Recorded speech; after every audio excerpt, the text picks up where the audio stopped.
The Comics Aficionados are live on Thinking Critical YouTube. Your Saturday morning delight is here.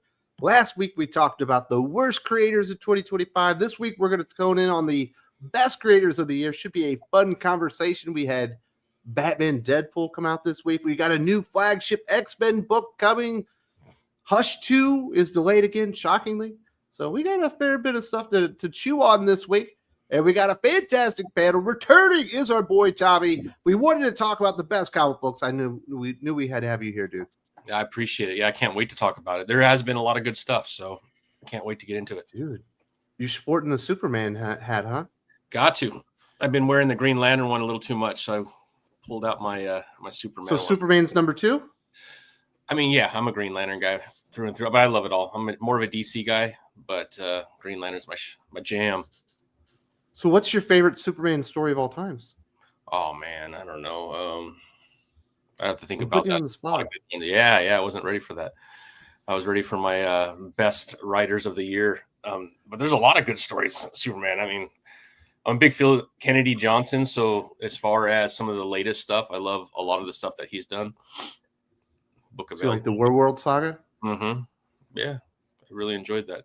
I got the. Do you think Kingdom Come is a Superman story? Or is that a DC Universe story? I think it's more of a universe story. So I think of it more of a Superman story. Do you? I mean, it could go either way, but I enjoyed it when it came out, man. That was amazing.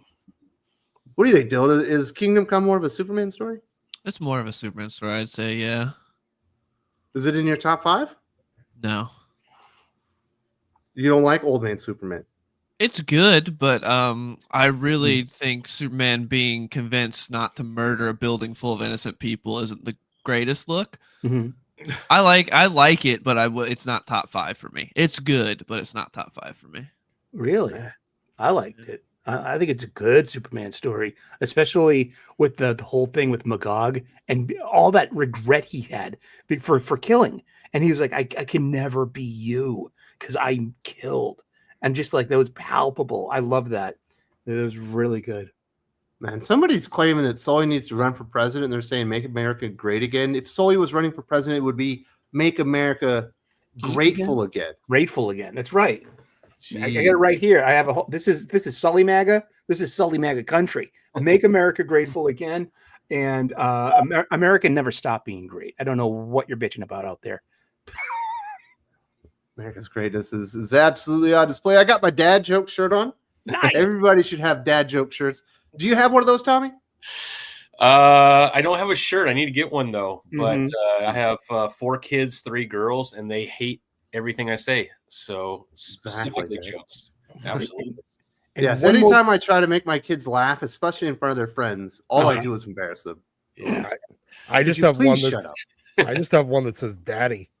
Ooh, waka waka. It's a whole other meeting, man. Yeah. It came with a zippered mask. The gimp's asleep.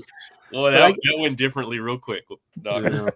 But one thing about Kingdom Come, I think, was prescient, is that when we've defeated all the villains, we will turn on each other. And I think that just like that defines our internet culture these days. No. If you read Kingdom Come today, it feels more relevant than when it was new. Just like reading 1984. You know, when you read it as a kid or whatever, if you read it now, you will see it in a completely different light. And I definitely agree with you. I've read Kingdom Come a few times, and it always gets more interesting as we're going along the timeline.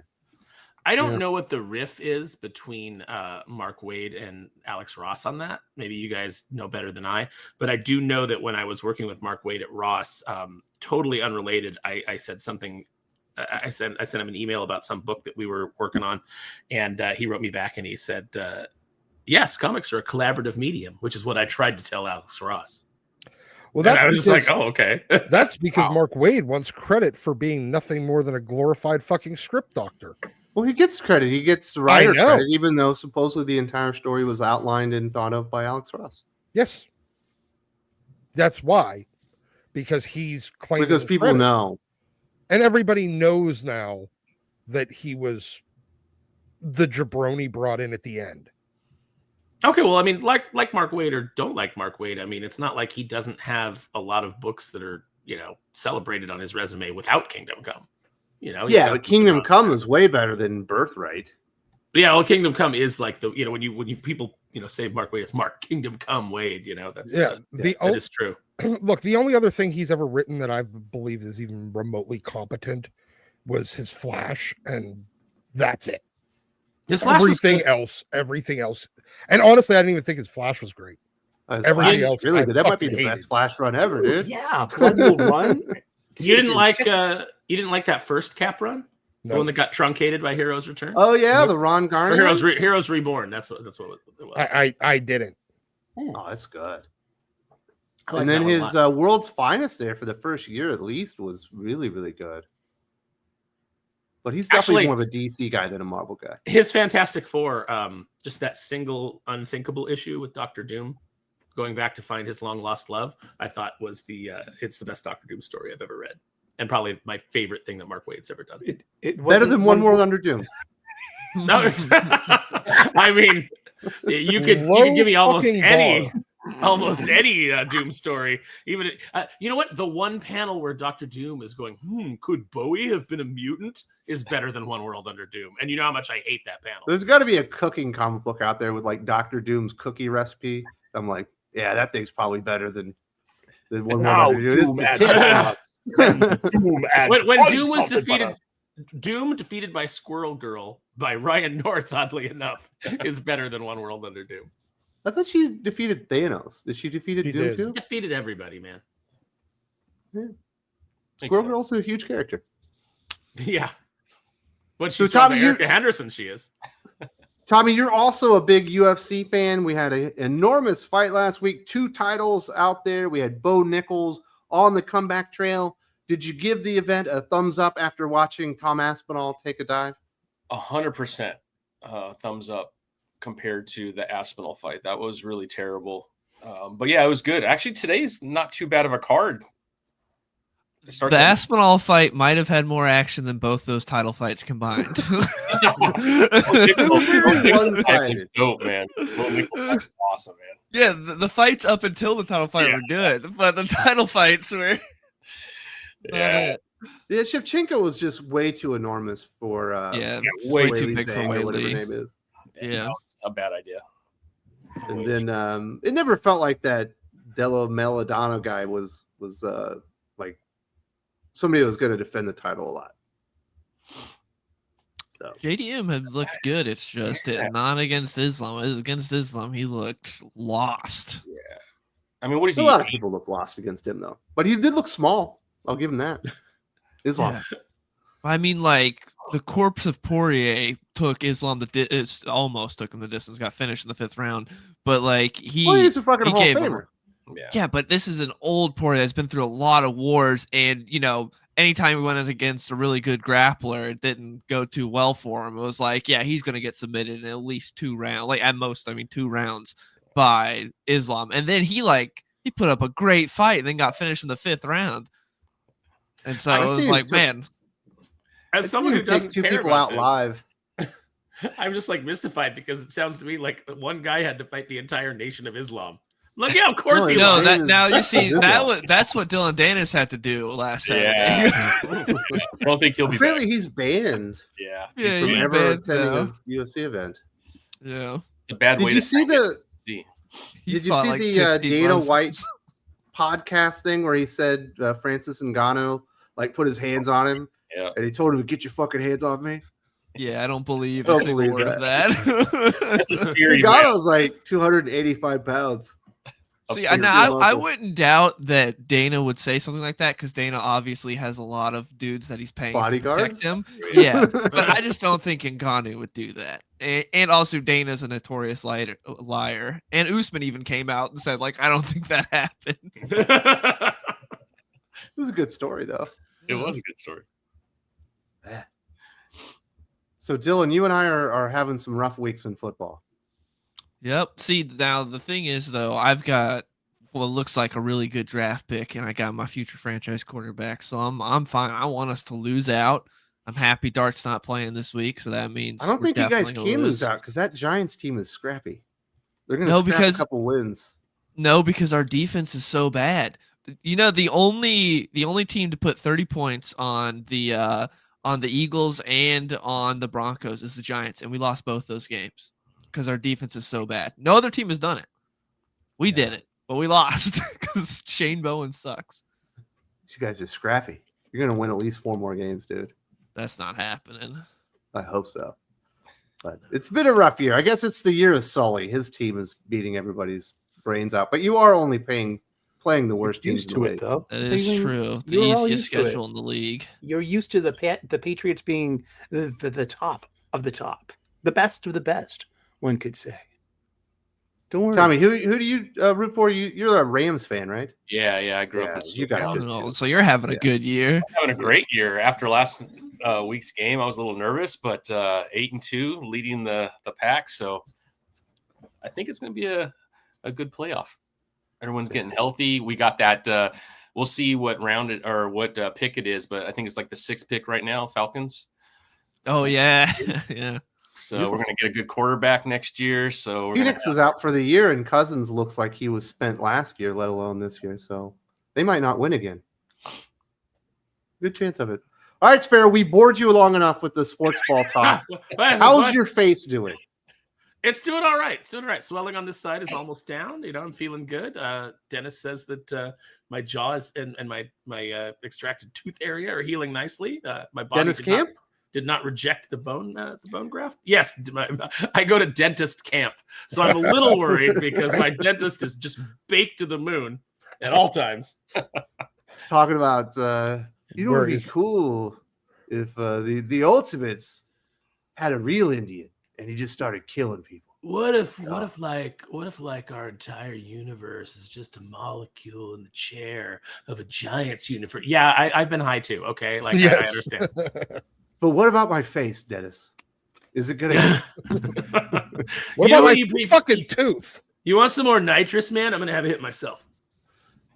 So, Barry, you freak people out. People were surprised to see you on the Aficionados last week. They thought you like had steel contraptions in your face or something. No. Why would they think that? Because So you put it out on social media. It sounded like you went through like all this surgery and stuff. I did. It was pretty intense. Like it was on the inside of like my gum line, and then it was intense for me. It's the most intense surgery I've ever had. Oh, that's weak, man. And then I had to be all set up. off. Well, I can't help it if I've taken good care of myself. Like I haven't. I I had a compound fracture once. They had to put me under to put it back because it was broken so badly. My foot this year that's the first bone I've ever broken in my life, which is weird because I have thrown myself off of things. I have fallen from great heights, but fortunately, I always landed on my head. So I've never really injured. I did that too, and I broke my fucking head. You need a thicker skull, Doc, like me. Yeah. So we did get the end of One World Under Doom this week. It's not supposed to be a major topic, but I think Sully is probably the only other person here that read that, right? No, I didn't. I avoided it like the plague. You I read all didn't. Marvel comics. I did not this week. It wasn't in the homework. I mean, I didn't have to, so I didn't. I don't. I'm the blame only him. one that read it. Pretty much. I don't even know what happened. So there's been Tommy, some did you read it? No.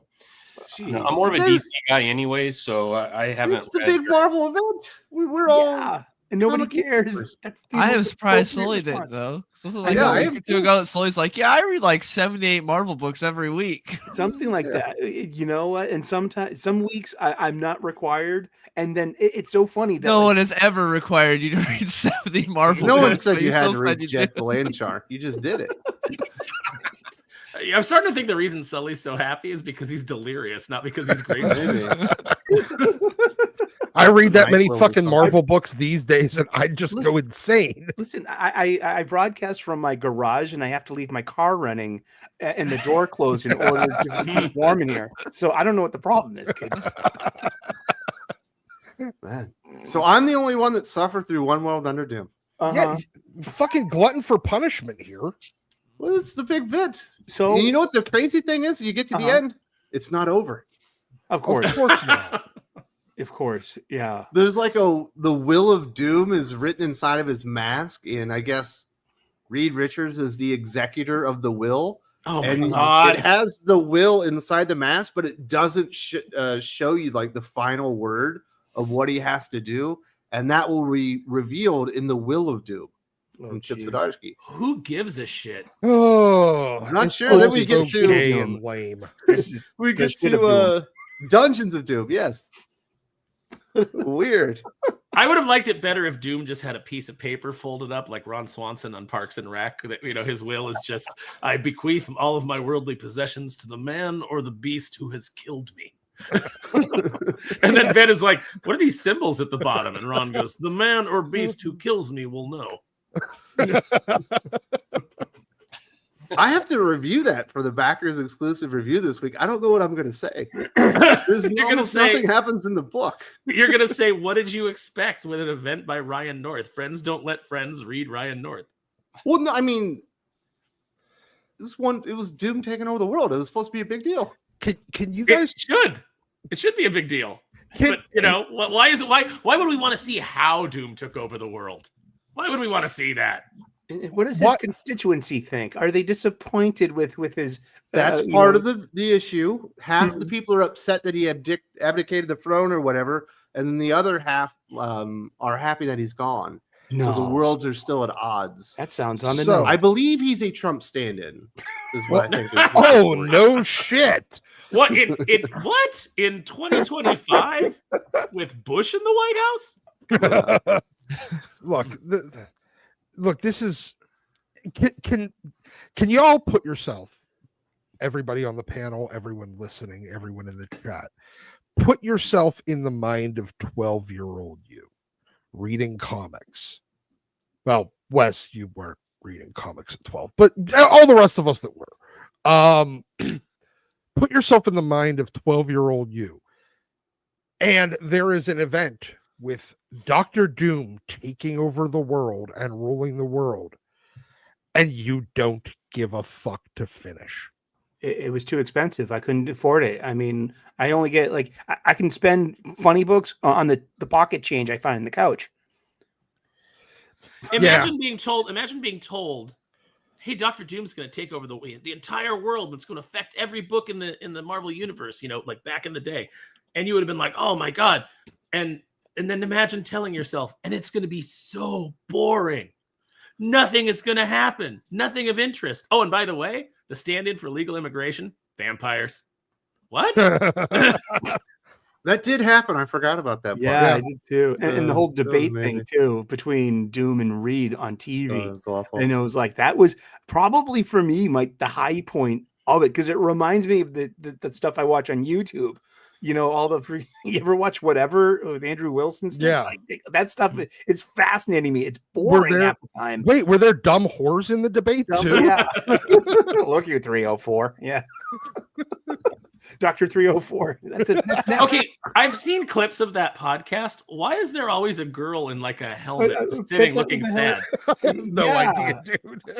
Yeah, whose girlfriend is that? Like, it's just got dragged along and just wants to be anywhere else. And they're like, here, wear this helmet. And she's just Sully. And look pissed. Can we get you to wear a helmet and look sad for the show? It sounds like it'd be an interesting visual. Well, that. It's like it's like a Roman. It's like a Roman centurion helmet too. Oh, so it's got the mohawk and all that? No. It's like a World War I German style helmet Yeah, with the spike on the top. Oh, that's completely different. Dude, yeah. So you're a Weimar. A Weimar, yeah. So We'll that was not the only bad news. I guess maybe it's kind of good news. Well, One World Under Doom isn't over, so I guess it is bad news. But there was more bad news on the way this week, Dylan. Batman and Robin, which I think is unequivocally the best series at DC right now, canceled at 30 issues. I told you about this a couple months ago that I had a source that told me that was going to happen. It turned out they were right. It's unfortunate because it is the best ongoing at DC, and I'm really excited with what's been going on with the second arc. And man, it getting canceled. That sucks. Hopefully they give because he's on Book of L, and that's a limited series. So hopefully they give him another ongoing after this. I assume that Shadow of the Bat is replacing it. There's going to be a Shadow of the Bat book. And I was like, hey, maybe PKJ will do that one. But I'm told it's going to be Mariko Tamaki. Why? Because they have to give gigs to women. It's no, there's this. She knocked it out of the park with that Hulk Harley Quinn story, right? That wasn't The all story that bad. everyone asks. It's not that bad because it's like 2 pages. Yeah, exactly. And it has But got that delicious Amanda Connor art. But it was better than the Constantine one.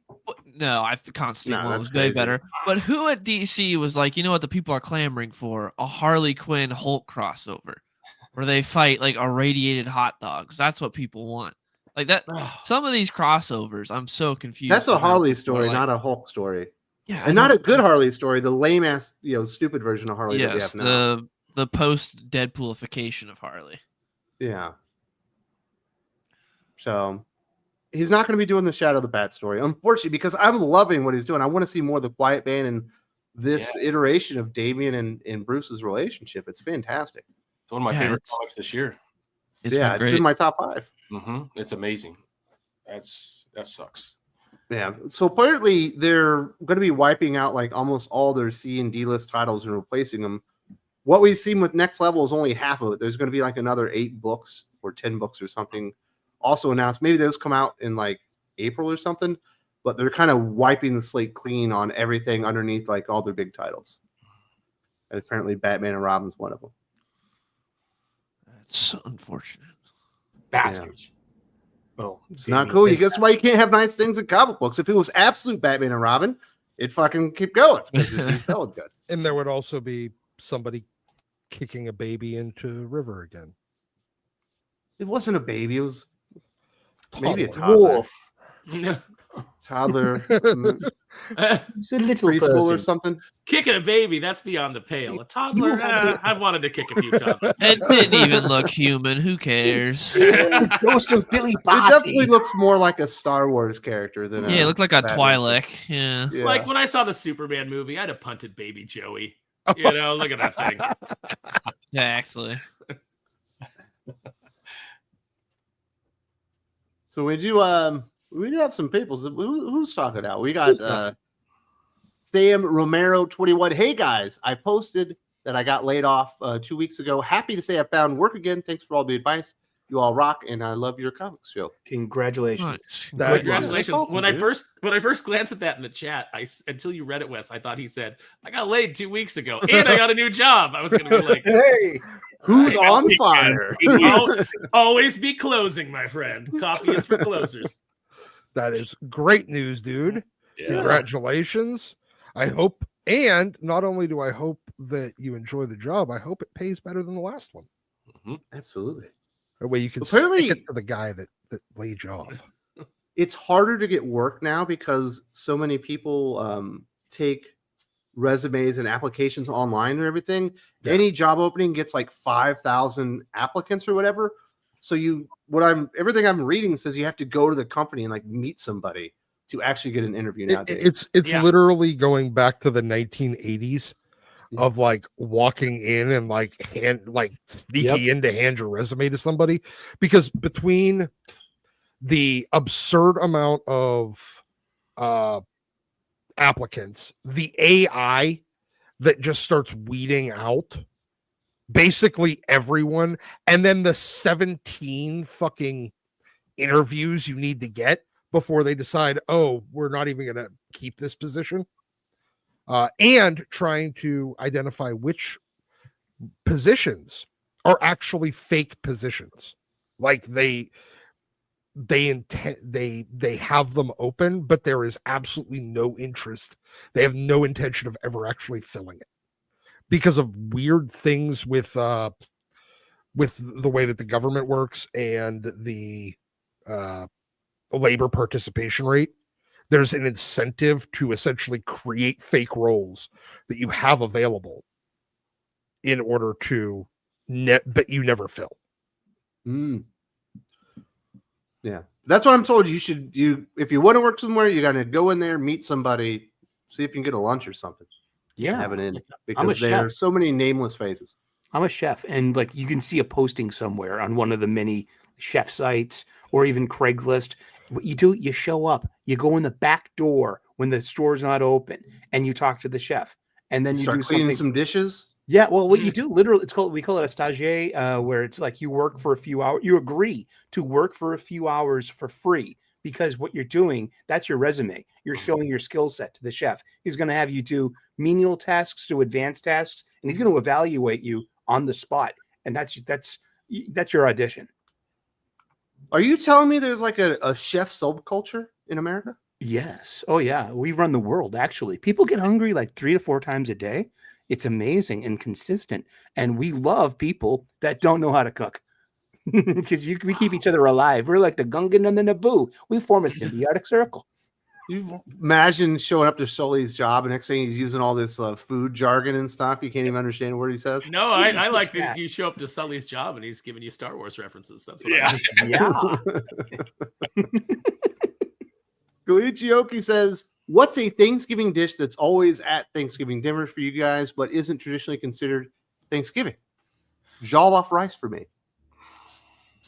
Ham, like spiral cut ham, like a glazed spiral cut ham. That's usually more like Easter food, I guess, Easter. around here. But still, I mean, like my family seems to serve that, or like some baked manicotti or baked ziti or something. Oh, Along with the turkey. Also ribeye, like a ribeye roast. That's a good idea too. nice beef tenderloin. Just something. Turkey sucks. This year, we got our hands on a turkey, and we're gonna bake it up and all that stuff. So it'll be my first Thanksgiving with turkey in like 8 years. Great. But we're also gonna have like a roasted pork belly, like whole that you chop into pieces. And that's the second meat option that we're gonna have, and it's gonna be delicious. Yeah, and it's gonna have all the crackling of the fat. You know what I'm talking about? Sully?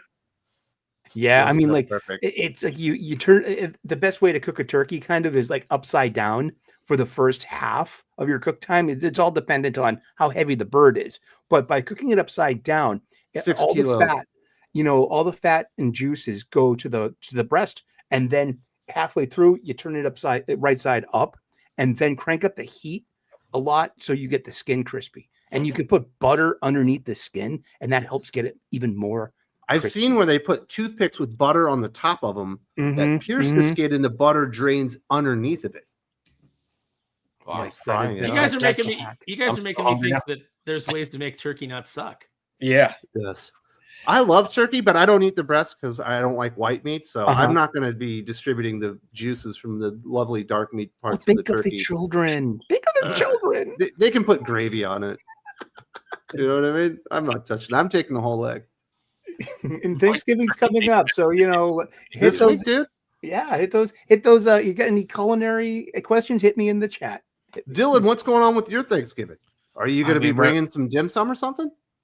Oh, well, where's that coming from? Your girlfriend's fucking Chinese, dude. Yeah, so she only makes Chinese food, dude. You can't be saying that in 2025. What are we doing here, Wes? Damn. My wife is Asian, man. I told you we're bringing The Asian old food. go-to. Can't be My bad. I assumed. Like I got pot stickers, yo. What are you doing?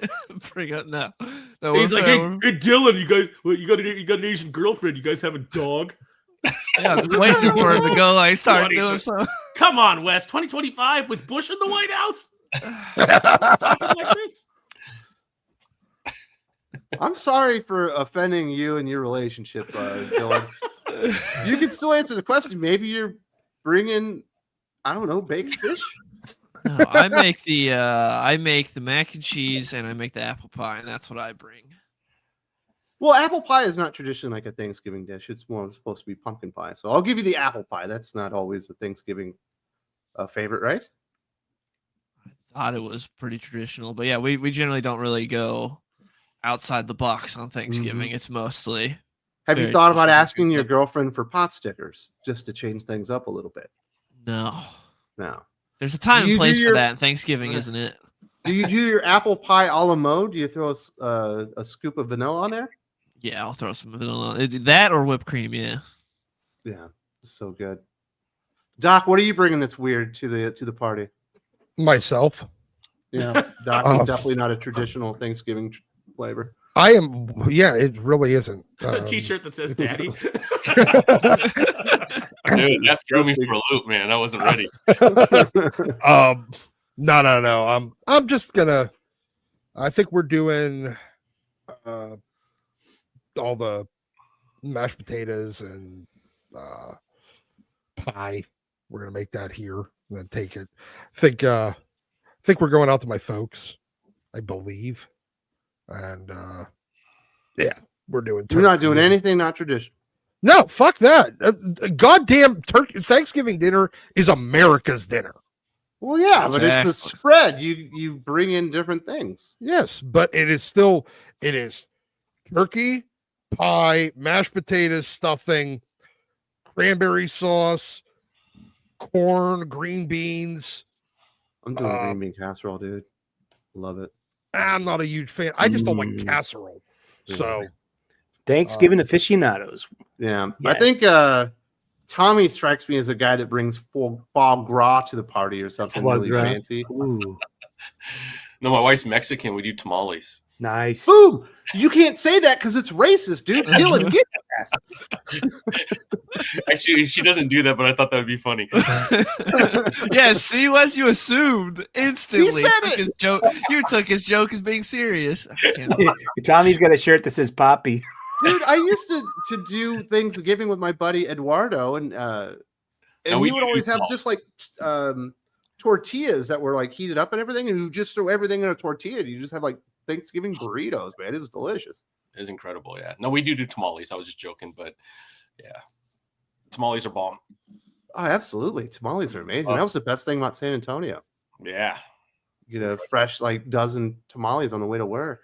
Yeah. They're hitting the streets right now. You can buy them everywhere. It's a great time. Yeah, there's a bunch of street carts like all throughout my entire neighborhood. It's like tamales, and I'm always like, "Ooh, tamales!" And then I'm like, "I don't know what your kitchen looks like." Like the nervousness sets in. But I was fortunate. I did one of my dental hygienists. Sorry, I got to take my antibiotics.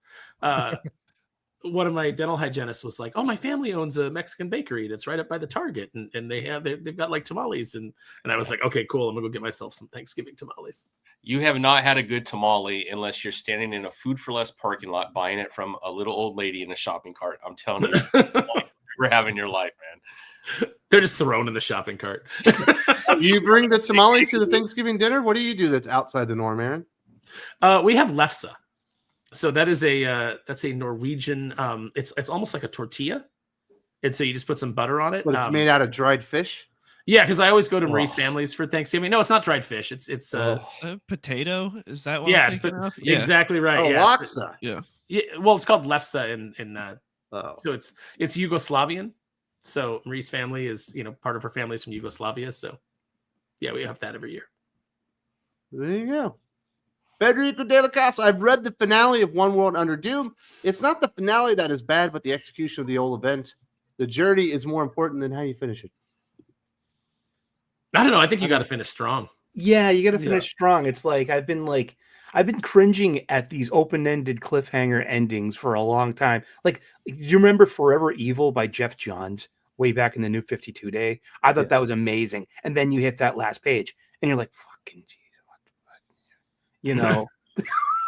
I mean, just please. I mean, like, I get it that it's a perpetuation. It's a publication stunt to get you to keep buying the books. But what about storytelling? And the literal closure means like you tie the story up in a nice little bow and you give it as a present to the reader. One of the first big line-wide crossovers was Inferno. And when Inferno ended, I couldn't wait to read all the books and see the ramifications of Inferno and where things went from there. And that's not the case anymore, even though they're trying to set me up for the next event. With each event, I'm not interested because your event didn't catch me. It didn't mean anything. You didn't spend any time building it. One World Under Doom came out of nowhere. There was no Blood Hunt. Yeah. I mean, again, it came out of nowhere. Blood Hunt's ending was the cliffhanger that sets up the next event, and it's like, oh, come on. But it Which didn't also build. came There out was of no. nowhere. Like, look, your story has to build and then you have to finish strong. Otherwise, it's not memorable. Otherwise, it doesn't stick with people. I mean, there's two ways to be memorable, to be awful or to be great. If you're lukewarm, nobody cares. It won't be remembered. It won't be liked, and we'll move on. It's like And having in a the year, best deviled eggs at Thanksgiving. Oh, You get no credit. They're deviled eggs. do you make good deviled eggs, Wes? Is that what Of you're course I saying? do. And you're Yes, I saying that do. you don't get enough credit? Like, all right, everybody in the chat. They're deviled eggs. All right, everybody in the chat praise Wes for his deviled eggs. He doesn't get enough Even love. good deviled eggs isn't as good as bad pizza. Come on. Oh no! If I get to an event and there's like deviled eggs on the charcuterie table, I'm posting up. The deviled eggs. That's where you will find me. Is I'm just sitting in front of that tray of deviled eggs. You know what you do? You pull some chicken and you mix it up with buffalo sauce, and you mix that in with your egg yolk mixture, and then you fill the egg, so you have like a buffalo, and then you drizzle some. What ranch you're or blue explaining cheese is how to dressing. put 4 hours into deviled eggs and still have them be. Oh, I'm talking unmemorable. about making Sully. memorable appetizers like No buffalo way. chicken. Sully's deviled egg. talking about an elevation. These are Take elevated deviled eggs. Are like, fuck it, just give me the turkey And anyway. then you'll be farting the next No, day, like- and then you can giggle. All right, that's why I love deviled eggs. Dylan, Sully's you like- know that I'm right, correct? That deviled eggs Yes. are easily forgettable, even if they're good. 100% agree, but also I hate deviled eggs. Oh wow! You're fine. I like eggs. You don't like eggs? I like eggs, not deviled eggs. I always found deviled eggs nasty. Dylan's like, I'm a good Christian boy. I will have no deviled eggs. That was Get that was my behind- mom. That was my Get behind mom's me. go-to at like church potluck when she'd bring deviled eggs, and everyone loved them, clear them out. Me and my siblings hated them. Maybe What I'm about wrong on deviled the eggs? deviled eggs. Maybe they were asking for mom's deviled eggs for years. Maybe they were asking for Sully's, like with a little ground up, some buffalo sauce. That's an elevation, man. And, Hot you know, wing. if you Sully's take like, let me take this thing that's perfect and Yeah. make it even more perfect. Okay, and here's another one. You take a can of tuna fish, you drain it, and you crumble it up, and then you mince up some pineapple and some cilantro, and you mix that into your egg yolk mixture. That's fabulous. Sweet, salty, savory, all together at once. Thanksgiving aficionados. Once a year. My brother made deviled eggs, and he didn't realize you sprinkle paprika on the top, Mhm. so he used seasoning salt. Ooh. No, Oh, then I'd be in That'd the interesting Dylan camp. flavor. Yeah, I'd be in the Dylan camp where I would really be like, oh, I hate salty these. eggs. the devil part of it will chap your lips, dude. Yeah, not good. Horatio Mantooth, hi Critical. How do you feel about the anti-white absolute Batman? Also, any truth about Kelly Sue DeConnick will be writing a transitioning Wolverine arc? I'm assuming transitioning means like trans. I've never heard No, that. I think he means like in between two important creators, there'll be a Kelly Sue arc. I think it would be funny to see them just keep trying to cut Wolverine's dick off. And keep failing. It just grows keep back. growing It's back. canonical. It's happened several times. I haven't heard already. either of those rumors. But Listen. I mean, what's his face isn't leaving. Saudi Ahmed is on the book once Shadows of Tomorrow starts. Yeah. Now, They were if going to he- replace it. wish They he'd would have replaced it. Mm, It has If not been a Logan- good, memorable Wolverine. mm. I think it's funny that they got him off Daredevil. They're like, he's off Daredevil, and everybody's like, yay! And then they're like, and now it's written by Stephanie Phillips, and everybody goes, oh. Yeah. Now, as So, far as the anti-white absolute Batman, I am assuming that's in reference to the annual from Daniel Warren Johnson. After the ice thing, I don't buy Daniel Warren Johnson books, so I didn't read it. But I think you did, right, Dylan? Yeah, I read it. I What read did you think? Was it an anti-white absolute Batman? No, it wasn't an anti-white one because part of the people they were all going after are white people. Like a bunch of people in the homeless camp are white people. I wouldn't say it was anti-white. No. I would just say it's the continual over exaggeration of the amount of white supremacists. I mean, Well, that the is supply and true. demand issue. Yes. yes. Yeah, no, maybe maybe that's a legit thing he's pointing out, that because the personal polemics of these creators and their insistence upon mixing it up with the product. Well, this is what we're thinking now. Yeah, Yeah. but that wasn't why I didn't read it. It was just because Yeah, I'm off the Daniel stance on Warren Johnson. DWJ. I'm Yeah. off the DWJ I'm off bandwagon. Did you get to check it out, Tommy? Yeah. I thought it was actually okay. I didn't sense any of that in there, and even kind of the message within the book. It seemed like he was trying to say that although a lot of these things in his eyes are going on, violence and taking matters in your own hands isn't the right thing to do. So, Man, that's a really strange message for a Batman book. oh, agreed. But, Especially an Ultimate Batman book. yeah. I mean, that's what it was. That's the message that I got out of it, but I didn't think it was a bad story. Yeah, I thought it was good. I thought it was a pretty fun book. Crazy balls to the wall action book. For sure. And it was the origin of the Batmobile, right? Mm, It was supposed to be. That's what they said it was going I to be. think so. I can't remember. I don't mean- remember. I think if he like might just get on that dump truck, and that was kind of like that was it. It wasn't that big of a deal. The backup story was good too, like the home invasion backup story. I like that too. Then we've got Marvel 2099, aka Future Player, member for 3 months. You can be a member of Comics Aficionados and support us there. Links in the video description. We also have Patreon as well. Hello, everyone on the panel chat. Back from Orlando to classic British weather. If you've been to Orlando, what is your favorite thing to do or your favorite ride to go on? My favorite thing to do in Orlando is leave. What? I'm not. Look, if I'm going to Florida, I don't want to be in a landlocked area. Sorry, I want to be at a beach. Now, Okay. now, What's yours, Aaron? You epic- love Disney World. What was your favorite ride? Is it Universal? Is it Disney? Oh, I was miserable in Orlando because it was at midnight. It was like 100 degrees and the humidity was like 90%. Yeah, Like every Dude, time. you're not going to make it here in the Philippines. no. No, dude, no, I definitely won't. I hate humidity. I hate the heat. You can see it makes your hair curl. Yeah. Yeah, exactly.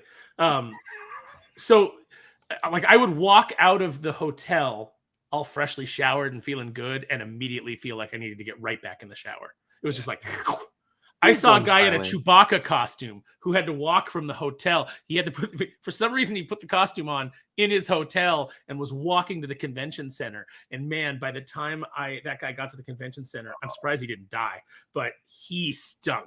Like I was like, if this is how Wookiees smell, no wonder the Empire, wanted to subjugate. All right, Aaron, what was your favorite thing, though? Leaving, like Doc said. Yeah, getting out of there was my favorite Florida thing. Tommy, you've been to Florida. You got 4 girls. You had to go there, right? I've been to Florida. I've been to the Epcot Center, but I've never been actually into Disney World. My wife is a huge Disney fan, so she had an annual pass in SoCal, and she's made the flight with my girls to Disney World. They enjoyed it. Yeah, I didn't want to go. Good. They enjoyed it, but to Aaron's point, they said you just sweat all day long. Yes. You couldn't escape it, couldn't find it. So they just went at a bad time, right? Like July or June or somewhere around there. They went miserable. But they enjoyed Disney World. Yeah, Future Flare. He's from Britain. Even in November, he's probably sweating it up, I No, guys are used to temperate climates. The problem with Disney is it's a much more of a looking at shit park than a doing shit. It's crowded. Well, it's absurdly crowded, but there's nothing to fucking do. You just what are you talking look about? at There's stuff. fucking rides everywhere. There's so many No, there experiences. isn't. What are you talking about? No, there's experiences. There are not rides at Disney. It's over. You got to go over to. You got like 2 rides at Epcot. There are like no rides in Disney. That's the point. I don't like the fact that it's like divided into so many worlds. Oh, here, pay this price and you get these 4 rides, and then you have to pay again to go over to these 4 rides. I'm in California. We have Disneyland. You get everything for one extraordinary, expensive price, but you get everything. Did you go the one with the what was it? The killer whales? No. What is that one? I don't know what you're The one that's in San Antonio with the killer whales. They had to get rid of them. SeaWorld. They have a SeaWorld in Orlando, right? We have a SeaWorld in San Diego. Or no, it might be in Tampa. Cleveland. Orlando. I remember if it's in Orlando or Tampa. I can't remember. SeaWorld was in fucking like Akron. There's SeaWorlds all over the place, Doc. That's why it's a world, Doc. Yeah. Sorry, Marvel 2099. Nobody's cooperating. I'll say, hold on. You didn't ask me, dude. I lived in Florida for 19 years. You didn't say the youngest one. Hello, Dad. I forgot you lived in Florida. There's a Regal had the biggest IMAX in the state is in Orlando. It's 6 stories tall and it's awesome. That's where I'd say go. Go see a movie in IMAX there. What did you see on that? The first movie I saw there was Dark Knight Rises, which was cool because even though the movie's not great itself, Nolan shoots a lot in IMAX, so you get the full aspect ratio. So that was cool. That was really cool. There we go. RDV wants to know, is the McRib overrated? No, the McRib is properly rated. It's an epic fast food option that's out there that's seasonal. It's amazing. So, hey, I now this is just poor memory from my youth. Didn't the McRib used to be like way back in like the 80s? Wasn't it an all the time thing? Yeah, it was a I regular think item. it was, yes. Okay. And it wasn't until like the 90s or early 2000s that they started making it a seasonal. Okay. Yes. I just wanted to make sure because I'm every time the McRib's coming back, I'm like, I'm trying to. I could have sworn when I was a kid it was always there. When So are they bringing back the McDLT? That's what I want to know. Yeah. Screw that. The McRib is an epic option, in my opinion. McRib- Any type of rib sandwich. Yes. Until they put that sauce on it, it is gross. Like, look at that patty. You don't That get to thing is judge it without rank. the sauce. It comes with the sauce, Aaron. Oh, no. They forgot to put sauce on mine once, and I took that bread off. I took one bite and I was like, what the? I took that bread off, and it is just a gray, like, patty of just God only knows what mashed together. Oh. There were no, Dylan, there were you like the whatever's in that McRib, patty. right? There were no Yes, bones. McRib There were rules. no McRib bones is in that meat. amazing. You get the pickles, you get a little bit of onion on there, right? It's a good sandwich. Yeah. I don't care if it's made Overrated partially or As a from Mass. sandwich, It used Well- to be. I don't trust it anymore. I mean, the Broke my sandwich trust. idea itself. I mean, your ingredients, your bread, and everything. It's a classic combination. But the way that McDonald's executed, it's garbage. All right, so It's- stick whoa. with the Big Mac. Stick with the double QP with cheese. Stick with your strengths. No, it's not garbage. Sully's gonna be saying they add like tuna and buffalo sauce Yeah, to make it this- better. Don't listen. No. What you gotta do is roast a can of tuna. I like that Dylan took two pieces of different recipes and put them together to make something extra And then you- disgusting. That's Thanks. great. Throw Man. some fucking liquid nitrogen and you pound it into pieces and you sprinkle it over the McRib as a condiment. And then it's roasted good. garlic aioli, and then All I know is with the that- brioche. All I know is that McDonald's said they have no plan to bring the McPizza back, and people are upset. That's like that. Speaking of Orlando, I'm pretty sure it's in Orlando where you can get the McPizza like all year round. I think that's they have like a 2-story McDonald's there, and you can always get a McPizza. So if you want it, there you go. When I Orlando's was in your Alaska, place. you can get the McKinley Mac, which is Uh-huh. a Big Mac but with quarter-pound patties. See, that's what I want. It was That's amazing. great. I mean, That's fine. The Big Mac's a stolen idea anyway. do they have the Oh, McLobster geez. roll where you're from? I mean, They The did. McLobster roll. yes, this is All right, real. we're going into farcical. Can I get the territory now. McMignon? I'd like the McMignon, please. Jagger 2, Jeremy Adams is my creator this year, made my favorite Green Lantern hero, has been great in his Starbreaker story was great. Worst creator, Leah Williams. What do you think on that one, Tommy? I know you're a big Green Lantern fan. I really enjoyed Jeremy Adams' Green Lantern. I think it came down a little bit this year, but was still really good. I love it. I think his run has been really great for Green Lantern. It got a little convoluted with back and forth with Green Lantern Corps, but I'm enjoying it. I'm excited to see where he goes now that we are out of the Green Lantern Corps and the Starbreakers and whatnot. It'd be interesting to see where it goes, but I'm enjoying it. I think Jeremy Adams is a true fan first, and it really comes across in his writing. I think he's been great on that. He's obviously been really good on Aquaman, and I think his Flash Gordon is like the little hidden gem that nobody's reading. It's awesome. With Will Conrad's art, it's Mhm. insane. It's incredible. Yeah. I agree. What do you think, Dylan? Is Jeremy Adams up there in your top 5? He's definitely up there. He's really good. He's like when we talk about how good comics are nowadays, there's like a handful of creators that are a part of that, and he's a big part of that. Jeff Johns, Jeremy Adams. Yeah. I guess Scott Snyder if you're into the absolute stuff. Mm-hmm. Yeah, Philip Kennedy Johnson. Yeah. Energon, Johnson. yeah. Jim Yeah. Zub. Jim Zub, So yeah. love me some Jim I think Zub. Jim Zub kind of gets forgotten because he's just doing Conan right now. That's like, and so if you're not reading Conan, you're not getting the Jim Zub experience. But I think he definitely needs to be mentioned because he's. Well, he couched- also does a lot of Savage Sword, which is obviously still yeah, Conan but I or mean, but one like of if the you're if characters. you're not in the Conan corner Yeah. of the comics universe, you're gonna miss him out on him right now. Yep. He's amazing. That might be my comic of the year, to be honest. It is my comic book of the year. Is it? I believe so. It's number one, and I think it's the Space Ghost and then Transformers. Yeah, that's a good list. I'd throw Tony Fleece in there too with Farrell. Yes, with Farrell, yeah. I mean, Tony Fleece is doing great. And then, Robert Kirkman, a lot of stuff that he's done this year. It's incredible what he's leading at Skybound. Oh, yeah. Skinbreaker is amazing. Again, David Finch art is just insane. Oh, I need to check that out. I've bought those, but I have not read them yet. wait till you see the art, man. You got to read it twice because you just get, I don't know, I get distracted. The art and the detail in each panel is insane. So you got to kind of read it twice. Spare Room Collections. Anyone pre-order 97 Apocalypse? 120 was a little steep. Looks awesome, though. Also, dream team of current creators for Marvel DC crossover. And what characters? I would love to see Adams and Klein work on Swamp Thing Apocalypse. That'd be fun. Be interesting. Did you pre-order that one? How am I screwing names up? Aaron, you're obviously a toy aficionado. Did you forget my name? Somebody was talking about Jim in the thing, and I had Jim on the mind, I guess. Well, I've certainly hurt myself enough this year to qualify for junior Jim status. But yes, I did pre-order the Apocalypse, and I pre-ordered the Mephisto, and like I'm a sucker for some of that stuff. So you haven't got it yet? No. With some of this Hasbro stuff, like they're doing these like limited releases. Was this HasLab? No, it's not HasLab. They're doing like direct like releases. Because then they get to keep more of the money. They don't have to cut the, and they can order it to order number instead of having to guess how much so that Doc doesn't get a chance to buy it at Ollie's, or I don't have a chance to buy it at Ross. So that's kind of how it's going. But and then they do it for like projects that are maybe like too big or too controversial. So like obviously it's they want to avoid putting out a devil figure into retail, like so Mephisto.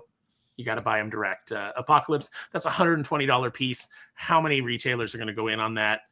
So they sell it direct. That's kind of how they're doing. But mostly it's to bump up their profits because the toy companies, both Mattel and Hasbro, are hurting right now.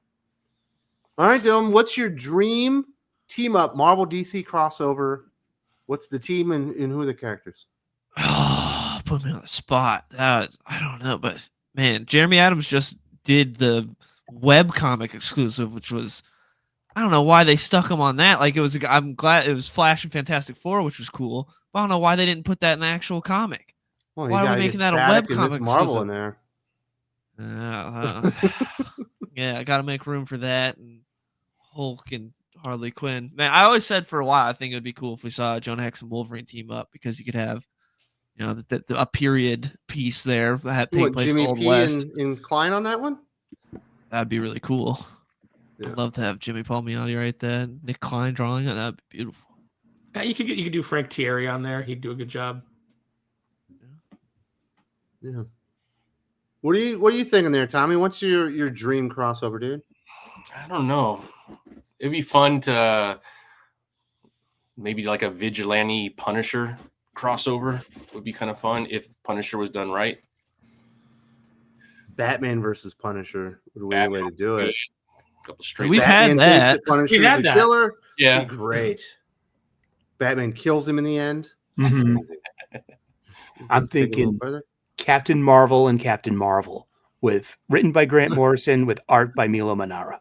Which Captain Marvel? Marvel, or are you going with I'm thinking, Carol? Well, I want the Captain Marvel Shazam of Thunderworld of Earth S. I want that classic, with the Marvel family and Carol Danvers. You know what I mean? But in the Warbird suit, drawn by Milo Manara. The Warbird suit isn't Captain Marvel. That's Warbird. Well, it's multiverse. Well, so we can play with things. Let's say that the Captain Marvel suit gets obliterated off of her, and then she's standing there all sexy, covering her bits, and she has to put on the old Warbird. So you want as drawn by Milo Manara. Yeah, and then or they have a uniform switch too, like in the old Superman. You want an art germ cover of her trying to cover? Yeah. Sure, yeah, absolutely. That'd be nice. Or you give me a Frank Cho. You can give me an Amanda Connor. She's great at that. Yeah. I don't know. I think I think Dan Mora is the best artist, so I'd want him to stick around, even though obviously he just did the Deadpool Batman book.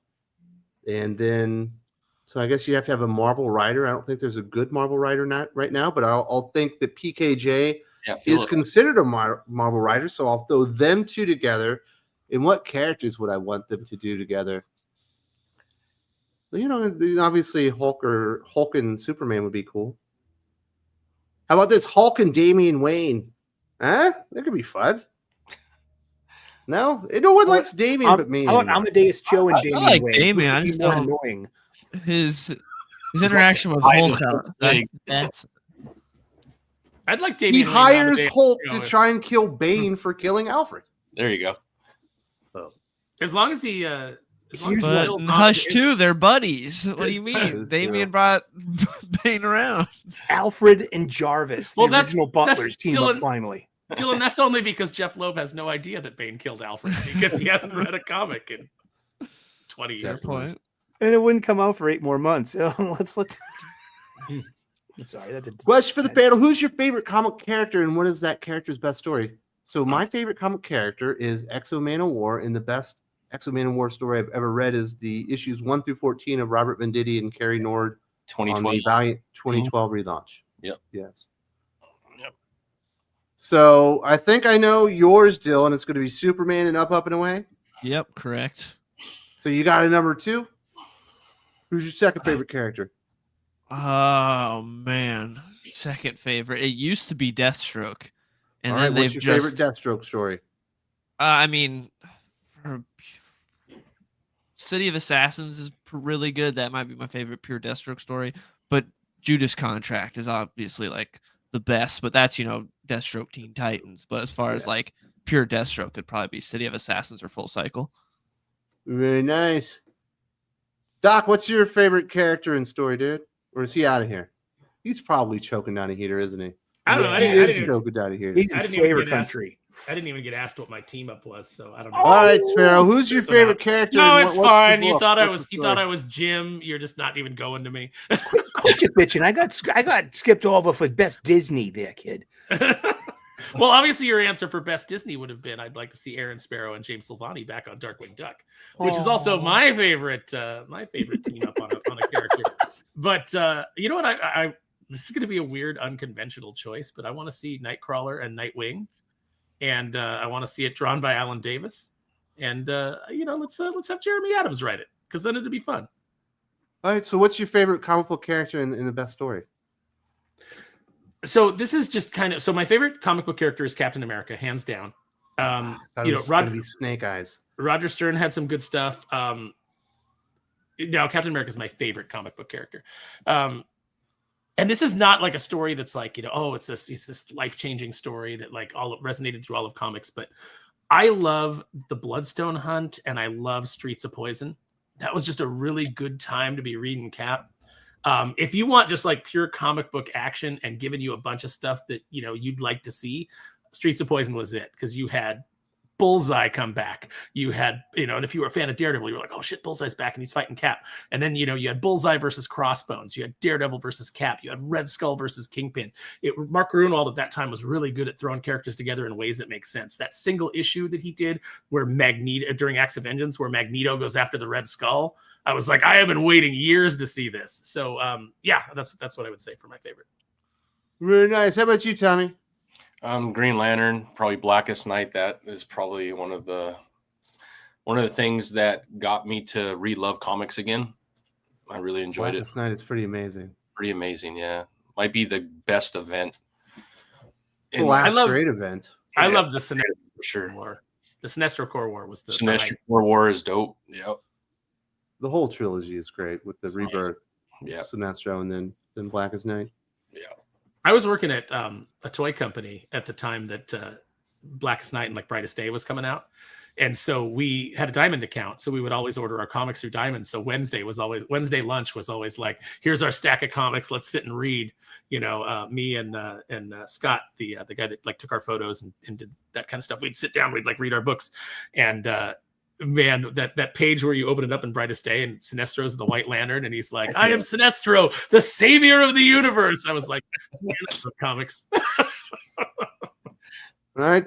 So you already answered, right? Or no, you didn't. No, my favorite comic book character is Robin, Batman's Robin, because I grew up like when Robin was still young. You know what I mean? A kid. He is now too, I guess. But Robin is a spectrum now of different characters. So my favorite story and favorite Robin story is Batman 424. This is the one where Jason Todd is Robin. And did he or didn't he push the ambassador's son off the balcony? Yes, he did. Yes, he did. He's a psychopath. Mm-hmm. Smiles Proud 2006 I with didn't Warner get Brothers. the answer. Hey, you were out choking down a heater, Josh. With Warner Brothers being sold, who do you want to get it? I kind of want Universal Comcast to get it for the theme park potential. Imagine a DC theme park like the Marvel Park there. A dream come true if it happens. I am right there with you. I think Universal would be NBC Universal would be the dream way to go, just because of the theme park potential of putting Disney World out. A Fortress of Solitude ride, a bat cave, like a real bat cave you could walk through. Think about it, man. I want to just laugh at the fact that Universal then has both DC and Marvel, because they have the Islands of Adventure that are still true. Marvel. That's true. Now they could do like a Hobbit land, so people like Dylan don't have to go all the way to New Zealand to finally get into a Hobbit hole. Phrasing. Right, Dylan? You went and saw it, dude? Yeah. But I mean, still, it doesn't matter if they had that here. It's still good. You gotta see the legit one. That's where it was actually filmed. That's the real one. It's not the same. I thought Dylan was gonna come back with, I can get into a Hobbit hole. Don't you worry. Who are you hoping wins out on this this Warner Brothers thing? Pretty much anyone but Netflix. I don't want Netflix to get it. That would suck. Oh God, Would be the worst. I'm You have a lot of bad talent at Netflix. I'm pulling for Universal. It seems like they're the ones in the lead, though, right? Netflix. Well, it seems like it's Paramount. Skybound. I thought something happened with Paramount where they're not in the lead anymore. They kind of backed off a little. Are they back in? No, they got new investors from the Middle East, and they're upping their Saudi, cash. I can't wait. Willing to throw out there. Can't wait to see Wonder Woman in a burqa. That's not going to happen. Yeah, I would love Saudi money behind it. They've had the Saudi money behind the UFC for years, and none of the women fight in burqas. No, but whenever WWF goes over there, they wear all fucking they wear like different body outfits, suits. Yeah, like neck down completely. Yeah, for local reasons. But yeah, I hope Universal gets it, but my whole hope is that whoever acquires it cares about comic books and maybe throws a little coin into DC and allows him to, keep up the momentum. I don't think it's a good time. Such a small percent of their total revenue. That's why we're having the issues that we have. I mean, they've already cut down their editorial staffs to the bone and never replaced any of it. My hope is that eventually we get decentralization of all of our fucking entertainment so that it's not only owned by 3 companies. Yeah. That would be the best. It's like some dudes buying DC and like, you know what? Keep the rest. We'll keep DC and we'll do some stuff with it. We need to break it apart. Like Ma Bell. Yeah. There's been way too much. Or Standard Oil. Mm-hmm. Jagger 2, don't forget X-Men United is coming. Oh yes, yeah. Because you mean the flagship lesbian barista tales title didn't survive? What? Yeah, you mean to tell me that a third X-Men title written by a jabroni is not gonna work? Oh wait, it's almost like Astonishing X-Men failed once you started putting curtain jerkers on that. Mm-hmm. And every other fucking third, well, it's beef curtain jerkers in this case. Oh, come on, man. You don't have to be too weird. Yeah. All right, we're moving on from that one. Miles Brown. Do you guys ever think they will figure out digital? That's how I have to read my comics. Is there any path forward for digital from the big 2? Well, certainly. They almost had it figured out with Comixology until it was acquired by Amazon. Yeah. But it's very fractured right now. I think there's like 8 digital distribution channels in America right now, and some of them have DC, some of them have Marvel, some of them Image, but nobody has all of it. And then you have Marvel with their own version. You got DC with their own version. I think eventually they have to get it together, right, Tommy? I mean, Global Comics is getting there. They don't have a lot of the new stuff from DC and Marvel, but they do have DC, Marvel, Image, Mad Cave. And Mad Cave has some really good titles right now. Every Wednesday, whatever hits the stores hits Global Comics at the same time. So you're up to date on a lot of the comics that are there. That's my favorite one. And then I read a lot of the DC one. But yeah, there's no one that has all of the new stuff all on one platform yet. And I'm just not sure that's going to happen anytime soon because Marvel and DC want to own their own. Yeah, they don't want to do the Shonen Jump route where you give it a really great price and everything is available day of. Yeah. But we've already seen have it like work. the highest level at DC, and you still don't get on Wednesdays all the titles. It's 30 to 60 days. 30 to 60 days, which is crazy. Yeah. Well, if you did it any differently, it would upset that one comic shop owner. Remember? That's true. I just think it's two separate consumers. I don't think it's going to affect it that much. I mean, there'll be crossover, but it's very small percent. Not Well, I only- think if anything, what we've seen with manga is that it will affect it. It'll increase sales because people will discover it digitally 100%. and then go find their collection. Way more positive than negative if they do that. Yeah. I think the other problem is at the end of the day, it's almost like, I mean, I'm fine with multiple distributors and everything like that, but it's almost like you have to keep your digital comics in different fucking rooms of your house that you forget exist. Yeah. I don't think there's room for multiple digital distributors in the market. I don't think there's enough fans to support multiples. I think that's the problem. But that's the point. I don't care one way or the other as long as they end up into the same reading app.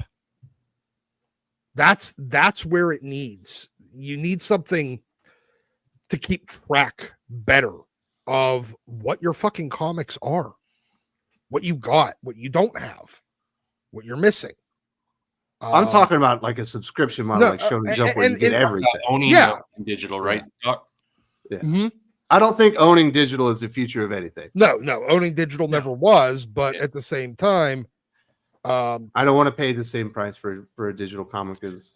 No, you shouldn't have to. And even in the independent sphere, like we released a digital copy of, we offered a digital copy of Kneel Before Doomface, and I will continue to offer digital copies. And people were like, oh, but they're going to get pirated and they're just going to get put up on the sites. I'm like, okay, well, the people that pirate were never going to buy it anyway. And maybe there are some people that'll read it on a pirate site and then go, oh, I want to own a physical copy of this, and then it'll become a customer. It's just kind of like, you can't avoid it. Otherwise, someone's just going to get it and they're going to scan it and put it up and pirate it anyway. It's just a little bit more work for them. But either way, if it directs people back to the physical copies and wanting to own physical copies of the work, I think that digital can be very successful. But yeah, it shouldn't be the same price. It should be cheaper. Yeah. Apex Comics 3200, Man Thing versus Swamp Thing, make it happen. Of course, you need Aaron Lopresti on that one. Sparrow, who's writing the book? I mean, can you get Alan Moore back? Yeah. That would be cool. Probably not. No, I mean, Sparrow on the book. You know what? I don't. This is one of those books where I'd say I am not the right person to write that book. I think that when you try to, You're too good to work with Lopresti? No, I'd love to work with Lopresti on something. Love to write something that he draws. He's an amazing artist. But but Swamp Thing and Man Thing, that's not my kind of book. So I'd say, again, Jeremy Adams is a great go-to. You could probably throw Ram V on there. He wrote some pretty good Swamp Thing. Just make sure that he writes a contained story and doesn't go, I'm going to make this a 24 issue. It's a one shot. Slowly. It's a one shot. You got to get it done in one, Ram. And he's going to be like sweating like Jordan Peele in the GIF. He's just like sweating sport off of him. Just one book. I nominate Stephanie Phillips for everything. No. Smiles Brown says to question Vic Sage and Daredevil Matt Murdock. I'd be down. Interesting. For that. It'd be a good murder mystery investigative type of thing. By the way, I hate that we have to say the question Vic Sage. I hate that we have to delineate it. Yeah. There is only one question, and it's Vic Sage. Get out of here with that Renee Montoya shit. That was kind of cool in what was going on. No. That was all right. In my humble opinion, that was a good part of New 52. I liked that part. You know what I mean? I thought that was appropriate. Her getting mentored by Vic, the revelation of Vic is an imminent demise and wish to perpetuate his own legacy. You know what I mean? I had no problems with that.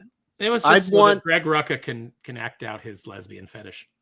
I want Fico Ossio on that book. I think he would do amazing with like an investigative type thing. And then I would want Brubaker to write it. Yeah. Oh, Brubaker's a great choice. If we can't resurrect Denny O'Neil, let's get or if you couldn't get honestly, I'd even take Bendis on it because it might get him back to his crime roots. which is where Exactly. He's far gone. Dylan has the face we all had, like he just ate a lemon. Yeah. No, Bendis is not. Oh man, That Bendis is dead and buried. Hey, there's always a chance. You got a better chance of Denny O'Neil coming back on the book than you do that. Bendis. Yeah, I mean, there's pre-heart attack Kevin Smith, and there's post-heart attack Kevin Smith. All right, and there's nothing the twain shall meet. No, you just made Kevin Smith cry, Sully. I love Kevin Smith. We got HH in the folks from Sigma Comics, Doc and Thinking Critical Team. Well, how's Doc the fucking headliner now? Oh yeah. Yeah. One shout out from me and Mr. Steranko from Big Apple Comic Con. Pre-order Green Eye Bandito today. Support indies in the Think Critical family. Happy Turkey Day.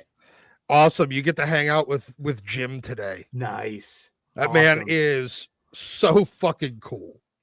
Dude, he is the coolest dude. Like and so Drew and I went down and talked to him. We talked to him 2 years in a row now at New York Comic Con. It's like the main reason to go to that show is just to see Jim. So when he stops doing it, there'll be no more reason for me to go back to New York. But he shakes your hand. He has got the firmest handshake.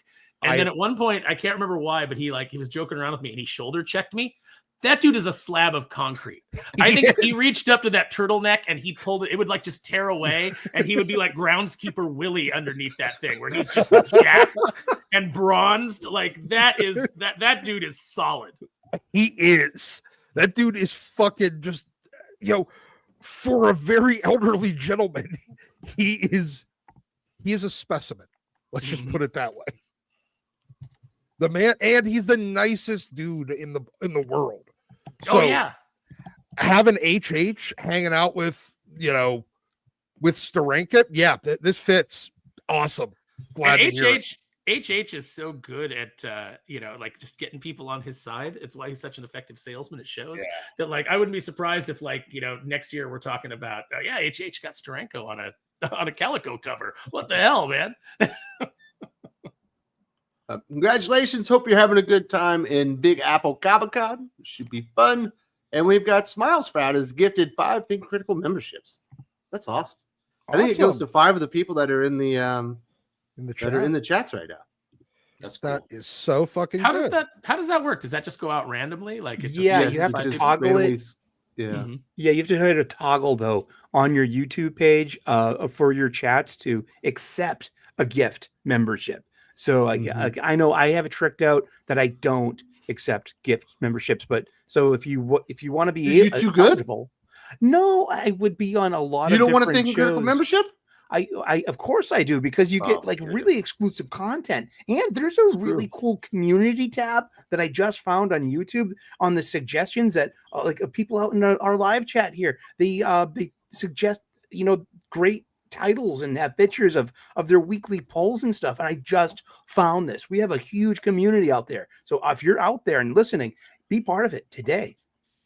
Very, very cool. So thank you very much. And hopefully whoever gets those, you enjoy all the stuff we're doing on channel memberships and Patreon. Very, very cool. Thank you so much. I guess we could get into the big topic of today. Last week we talked about some of the bad creators, but today it's time to talk about the very best comic book creators of 2025. Doc, I know you're not reading a lot of new comic books. I assume there's one writer on your list?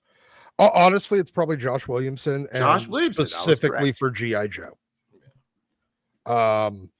G.I. Joe is, without a doubt, my favorite series going right now.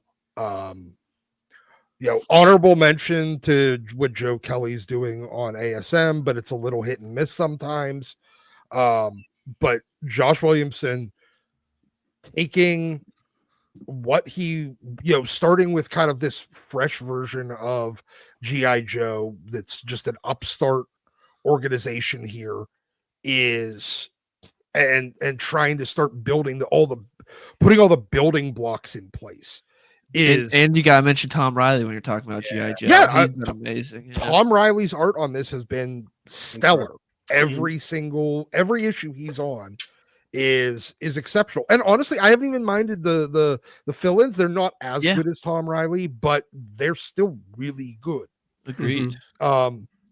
Jordy Belair's coloring is amazing. No one ever talks about that, and I think it adds so much mood to this. Like this week's issue is amazing. I mean, Yeah. Jordy Belair, typically I don't like Jordy's work because everything's fucking muddy. This is one where it's not as four color as I'd like it to be, but this is a more grounded G.I. Joe book than a Real American Hero, but it works. It works so very, very well for this book. And so, yeah, just the way adding and introducing characters, introducing and like evolving dynamics, you kind of know where some things are going, but you're really curious on what the I guess the adventure to get there is going to be. Like, how is Mercer going to eventually turn on Cobra? Right. How is the Baroness eventually going to turn on the Joes? Will Matt Tracker dye his hair blonde to be consistent at least with his own action figure? So no, I think Josh Williamson takes it for me. As I said, honorable mention to what Joe Kelly's doing on ASM, and honorable mention to what Larry Hama's doing on A Real American Hero. Sure. Yeah. Larry Hama's incredible. What a comeback from Larry Hama, because that into that is his IDW run. It was looking like he was fully out of juice. Yeah. And then it turns out he still got it. Yeah, Real American Hero is a lot of fun. You give him an artist that can tell his story, and because not just one, two. Both those artists are great. Yeah, Paul Pelletier and Mooneyham are killing it. But the IDW run, it's like when he had Gallant on the book, he's like it's like Larry was like basically writing to Gallant's art, which is which is just like and then he got Netho Diaz for a little while. David Hedgecock, who's been on the show, he does some great books over at Fun Time Go. He put Netho on the book, and then like all of a sudden Larry was like pumped back up again. So I think, and then Gallant came back and Larry dipped again. So I think that the enthusiasm is when you see those pages coming in, and now that he's got Pelletier and Mooneyham drawn for him, man, he's knocking it out of the park. Yeah. I also think Skybound's made a big difference with Larry Hama. Didn't he have like an interview where he talked about the respect and how much they kind of honor him and what he's done with G.I. Joe? And there was a big difference between that and IDW. I think so. And, the fact, here's really the sad truth. On my desk here, I've got all kinds of G.I. Joe stuff. I've got, all kinds of, stuff that I've bought throughout the years. Hasbro has made millions upon millions upon millions of dollars off of G.I. Joe. And this guy who created everything for them, they can't kick that. I mean, right now they can't because, they're not doing too well. But like at the height, they couldn't kick that guy $1 million. Like, hey, thank you for creating this multi-million-dollar multimedia giant, that we're still selling toys on to this day. I got Trouble Bubbles arriving today because they were on Black Friday sale. You know, so it's like, some of that money should go to Larry. Just if he got a penny off of every single G.I. Joe thing sold, he'd be doing great. Well, Trouble Bubble or Pogo, Aaron? Trouble Bubble. Yes. The Pogo is cool but stupid. Right. Yeah. I mean, I think that those guys are knocking it out of the park. I think you got somebody like Jeff Loeb, who's like very 50-50 right now. He's got Batman Hush, which is, in my opinion, dumb fun. It's not good, but it's fine. But then he has X-Men of Apocalypse too. Which last Halloween was really good. Halloween, I'll say, was really good. But he's at both ends of the spectrum. Hush 2 is abysmal. It's terrible. And then last Halloween was actually really good. So what about you, Sully? Who's your creator of the year? Well, I saw you bringing up that page there, that notebook. In the tradition of one of my heroes of YouTubing, Jenny Nicholson, I've made a numbered list. I love her. And speaking about Disney parks, she's awesome. And I think that for a bunch of anti-art tourists such as us, we are blessed to realize this amount of talent that's out there, especially this year. So I'm just going to run through this list real quick because I ended up with a lot of names. When Wes says the topic, I'm like, oh, well, I got to write something down because, just being on the spot, I'm going to miss a few people. I'm going to miss a lot of people. But top of my mind was, along with Doc, Joshua Williamson, because of Superman, because of G.I. Joe. And those are two of my favorite books. Larry Hama, because of A Real American Hero. Jeremy Adams, because of Flash Gordon, Aquaman, GLC, and GL. But he did a tale in Creepshow #1, which was amazing, and that flew under everyone's radar, I think. And so go out there and pick that up from your LCS this week. Look on the shelves and grab that. Philip Kennedy Johnson for Hulk and Hell Hunters, and clipboard. This is a clipboard. I made a numbered list. Yeah, he's got lists. I'm serious. You asked a question that deserves some introspection, and it deserves to be, talked about.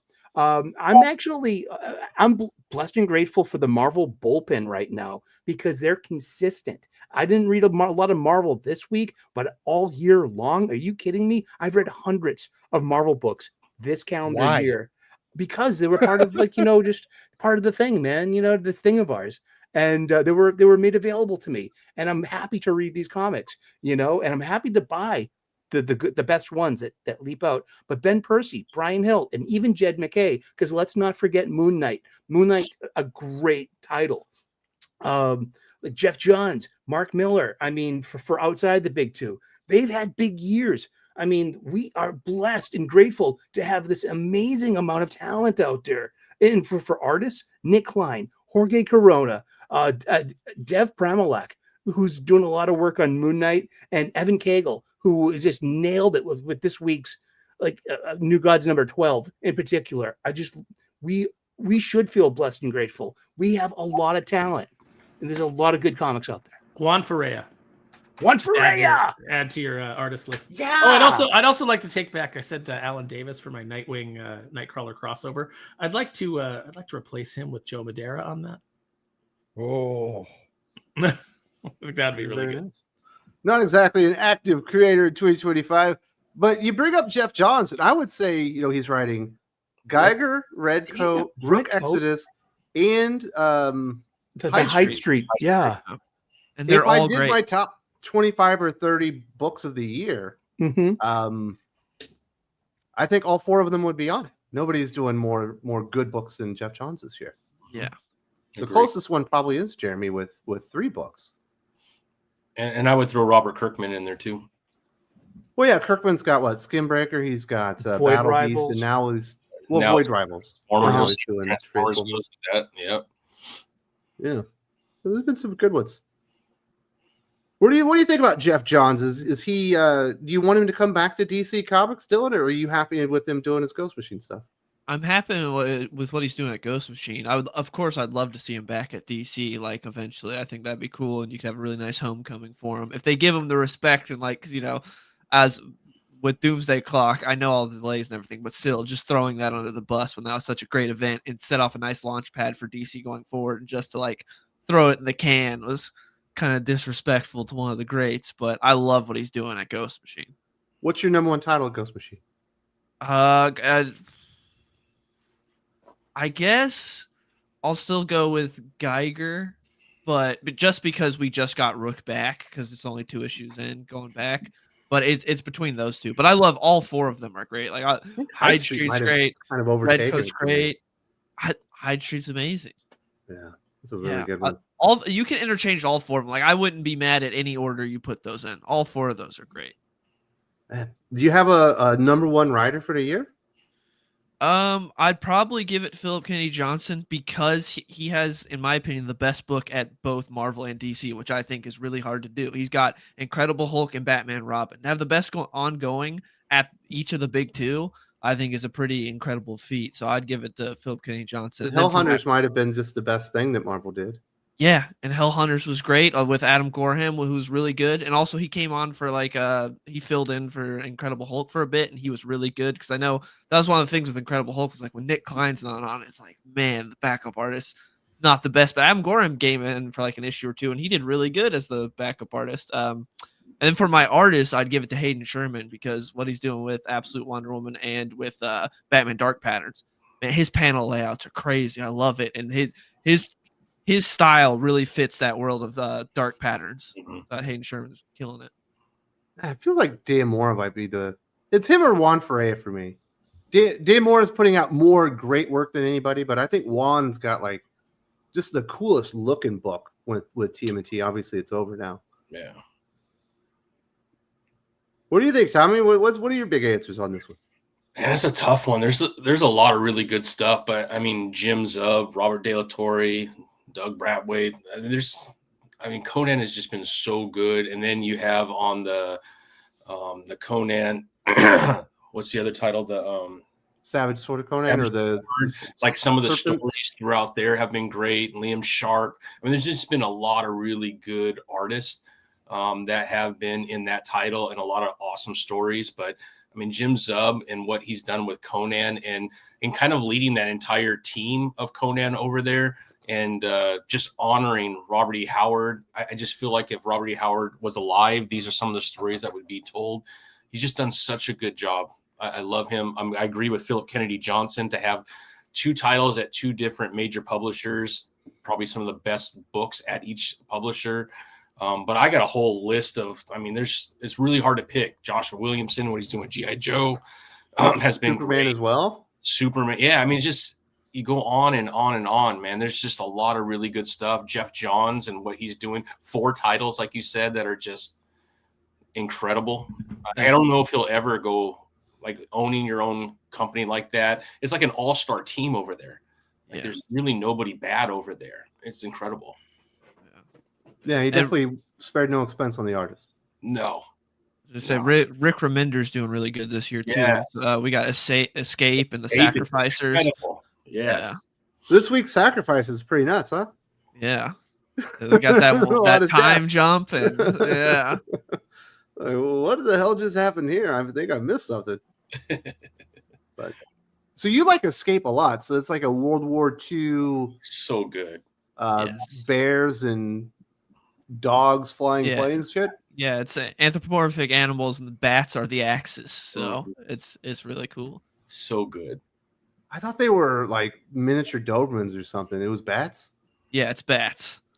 Yeah, and he gets trapped behind enemy lines. So it's intense. It's intense. Yeah, with was it Daniel Acuna on art? It's Hater J just reminded me of Grommets by Rick Remender, which was absolutely fantastic. Oh, Grommets was really good. Actually, thank you to Yul Carter at Fantastic Comics for in Berkeley for sending me those issues. Yeah, so good. Yeah, that's like a love letter to the growing up in the 80s. Yeah. Chris Condon's had a good year too. I've enjoyed what he did with Green Arrow and with Ultimate Wolverine. Even Dan Waters, man, I enjoyed Dark Patterns. Dark Patterns great. Nightwing, I enjoy.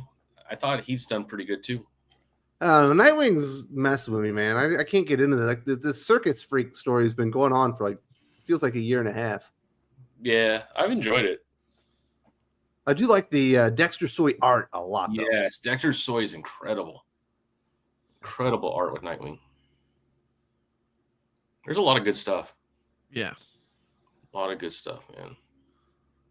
So what do you think, Aaron? I know you're more on the indie scene. Is there like an indie, when I say indie, I'm talking about stuff that isn't being majorly published, maybe crowdfunding or whatever, that you think is the best one out there this year? Besides, before Doomface, of course. Oh, well, yes. There's a lot of good stuff. Most of the stuff that I see is stuff that I work on or that I like trade with other guys. They're like, hey, let me read your book and they'll send me their book. I think one of the most exciting books out right now that like every time I see an image from it, I'm like, damn, is Dave Brink's Perfect 10. I think that's a really good looking book.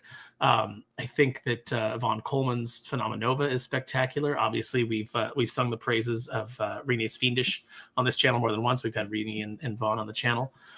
There's so much good stuff in the indies right now. I always recommend that you go check out Wraith of God by Aaron Lopresti.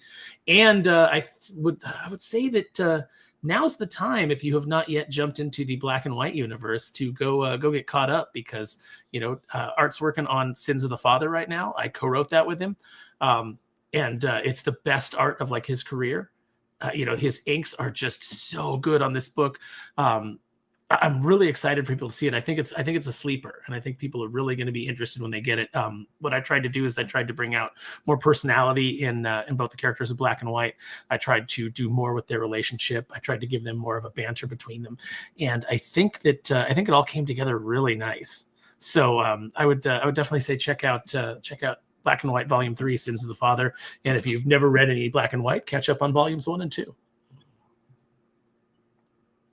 All right, keep going, Aaron. I'm looking at this card. Apparently, AL sent me a card and I didn't realize. Aww. Okay, we've got Brotherhood of the Wolf by Wes Aldaher, and beautiful art by Aurelio Mazzara.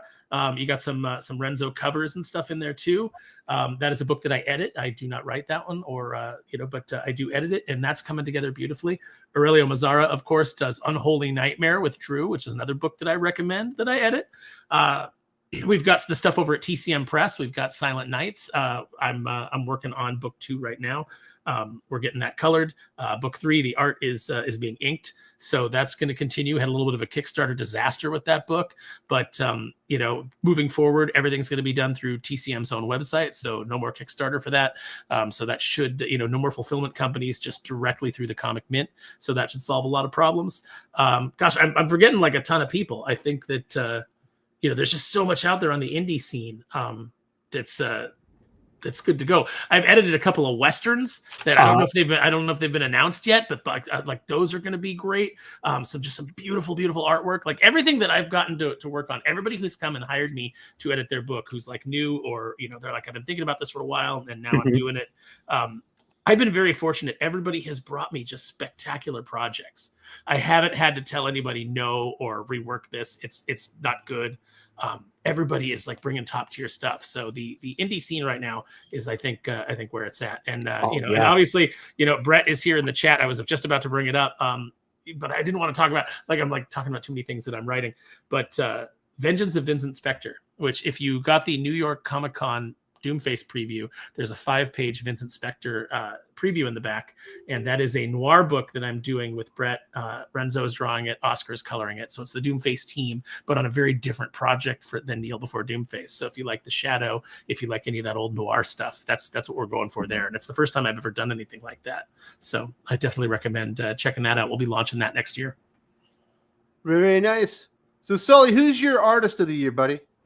My artist of the year is Nick Line. I can't get enough of his stuff. You only did like 3 issues. I know, but still, they stand out.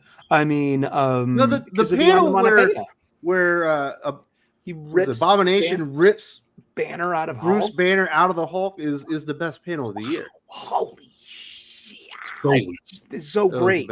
It was great. So yeah, I love Nick. I'm gonna end up spending $2,000 on some Nick Klein art one of these days. I really will, because I haven't bought any original comic art ever, and I need to fix that. I'm going to frame it and put it on the wall, and because I deserve it. But it's like they're so expensive. But you know what? It is original art. It's worth it. Yes, it is.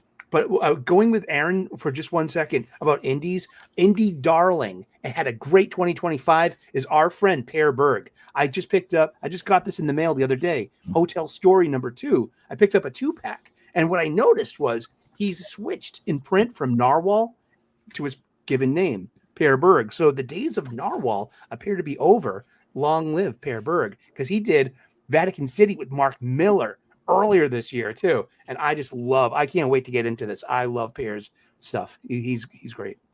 I'm definitely enjoying Mark Miller's Nemesis Forever right now. So but good. I'm even more psyched for that sci-fi crossover thing he's going to do, Tommy. We're finally going to get to see Starlight again. We're going to get to see Empress again. We're going to get to see what was the Space Girls?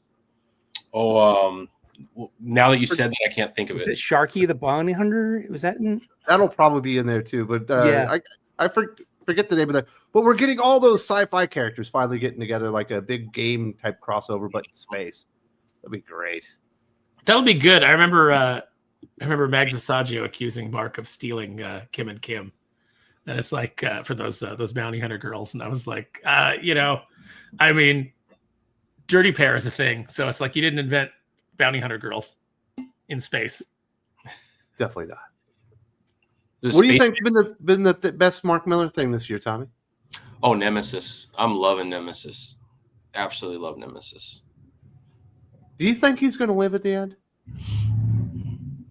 It depends on what they're going to do with him at Netflix. I think he has to live. He has to get away with it and set somebody up and kill someone else in his place, right? Mhm. Get off scot-free? I don't think it's going away, yeah. It's so good, though. Like, Nemesis will be dead, but the guy that's been Nemesis will make it out. I think so. But yeah, it's just been a lot of fun, man. I love Mark Miller. Yeah, he's winding down on comic books a little bit. It sounds like he wants to be more of a movie producer. Yeah. I don't think he'll ever stop, though. He'll wind down a little bit, but he'll still have some stuff coming. He just loves it too much. Well, yeah, he's got at least 2 more volumes or 3 more volumes of Psychic Sam and Concord, right? It's a 3-part series, so the next 2 will be out. I don't know if they'll both be out next year, but at the beginning of the year, right, we'll get part 2. Mm-hmm. So, how was Psychic Sam? Did it live up to the expectations? It was good. I really, really enjoyed the oversized magazine one in black and white because I'm a big fan of Johnny Romita Jr. and Klaus Janson. And this is like a dream come true for me for art. I love Johnny's camera work. It's really interesting. It leaves on a great cliffhanger, no spoilers. And I'm looking forward to the next installment. And I like the story a lot. Yeah. I got the big magazine size black and white for the Concord, but I'm a huge fan of dragons. Couldn't say no. Is that it for the best comic book creators of the year? Anybody else got anything to say? I'd give honorable. There's people we're forgetting. Go ahead, Sully. Well, I'd give honorable mention to some of the girls. I noticed that my list didn't have any female names on it, and that was not on purpose for my usual misogynistic self. I mean, but Kelly Thompson has been hitting it out of the park on Absolute Wonder Woman. She really has. But she's been killing it, and when I mean that in a very bad way, on Birds of Prey. True. I know exactly. Does that equal it out? Does that balance out? Well, I mean, I'm me, I'm Mr. Positive, so I'm going to focus on the positive stuff. So, I mean, that's like I said Jed McKay earlier because of Moon Knight. Well, that's a woman does his X-Men and Avengers bring him down? His Cume score or some of Ben Percy's misses? I think Ben Percy's doing the yeoman's work. I think he makes the Marvel bullpen a better place. I loved Red Hulk. You know what I mean? I liked Wolverine. So, I mean, and he's doing those Predator verses too, which are pretty decent. And Predator versus Black Panther is one of the worst books of the year. But I will also give an honorable mention to Peach Momoko. We all know I have very well documented feelings about Ultimate X-Men, yet I love her art. I love, that she's given this. She was given this opportunity to present an entirely unique kind of story. A fresh start, something. It's just not my cup of tea, but there's only so much I can be disappointed with it because artistically, it's really, really well done. She does the art, she does the coloring, she does her own lettering in Japanese too. I mean, I'm really impressed. It doesn't matter if I like it or hate it. She has all my respect. I'd say Jimmy Palmiotti's having a nice little resurgence too with Tales of Gunslinger Spawn, the Blue Falcon and Dynamite, and also the Marvel Knights Punisher, and he's going to be doing the Punisher Daredevil. Yeah, he's having a nice little resurgence. I'm looking forward to that. Yeah, you're right. I'm enjoying all those books. Yeah. What I think is interesting is we forget Jimmy a lot of times because Jimmy's amazing. Because Jimmy's just consistently solid. Yeah. So you're used to just being like, yeah, Jimmy's stuff is good. But yeah, he definitely deserves praise this year. So if you want Peach Momoko with the great art but a better story, you should read her Demon Days. Demon Days. I heard about that. I'm yet to. Yeah. I'm not putting any woman on my list for this year because none of them are good. True. I am, however, one of the better cover artists. Yeah. I don't care about a cover artist. In fact, it's the reason why I don't have probably own more variant covers than anybody else. I don't have J. Scott Campbell on my list either because he's just a cover artist. He's not a creator anymore. Sorry. Once you stop doing interiors and having any part of the story, you're no longer a creator. You're just, I don't know, a pinup artist. Marketing guy. Yeah. You might as well go work on Madison Avenue. But I will add Carrie Andrews, Mark Guggenheim, and Gerardo Sandoval for what they've done on Spider-Man Wolverine, because whether or not that book makes any sense from month to month, it's fun. Yeah. It's fun nonsense, and I very, very much enjoy it. Would I like it to actually have a story? Sure. But doesn't need it. It doesn't need it because it's just action. Who's your cover artist of the year, Dylan? Let's pretend that they're real artists. Let's go. Cover art of this year. I'm trying to think of who mainly does covers right now. The Nick Klein covers on Incredible Hulk, which he does every single month, are really amazing. good. But Dan Mora's on Superman are really good.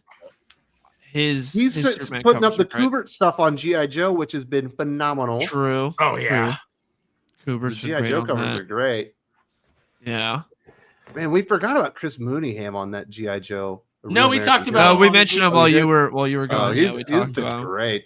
Larry Hama on G.I. Joe too. Yeah, we talked about both of them while you were. Well, they deserve it. While you were pooping. I was growing a new tail, doing things. Yes.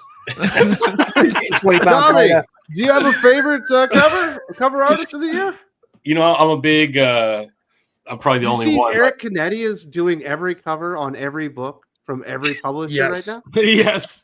I got his G.I. Joe cover for G.I. Joe number 50. He's doing absolute Batman covers. He's doing, I think, Youngblood covers. He did a Youngblood cover. Doc, I need to go back and get realize how amazing Eric Canetti is. Yeah, I mean, I got to go back and get the rare chance that I get a variant of something I already have, but I didn't know that was Eric's foil cover variant with the bullet holes in that last issue of G.I. Joe. And now I'm like, I just love Eric's art. I need to go and get that. I already have it. I don't care.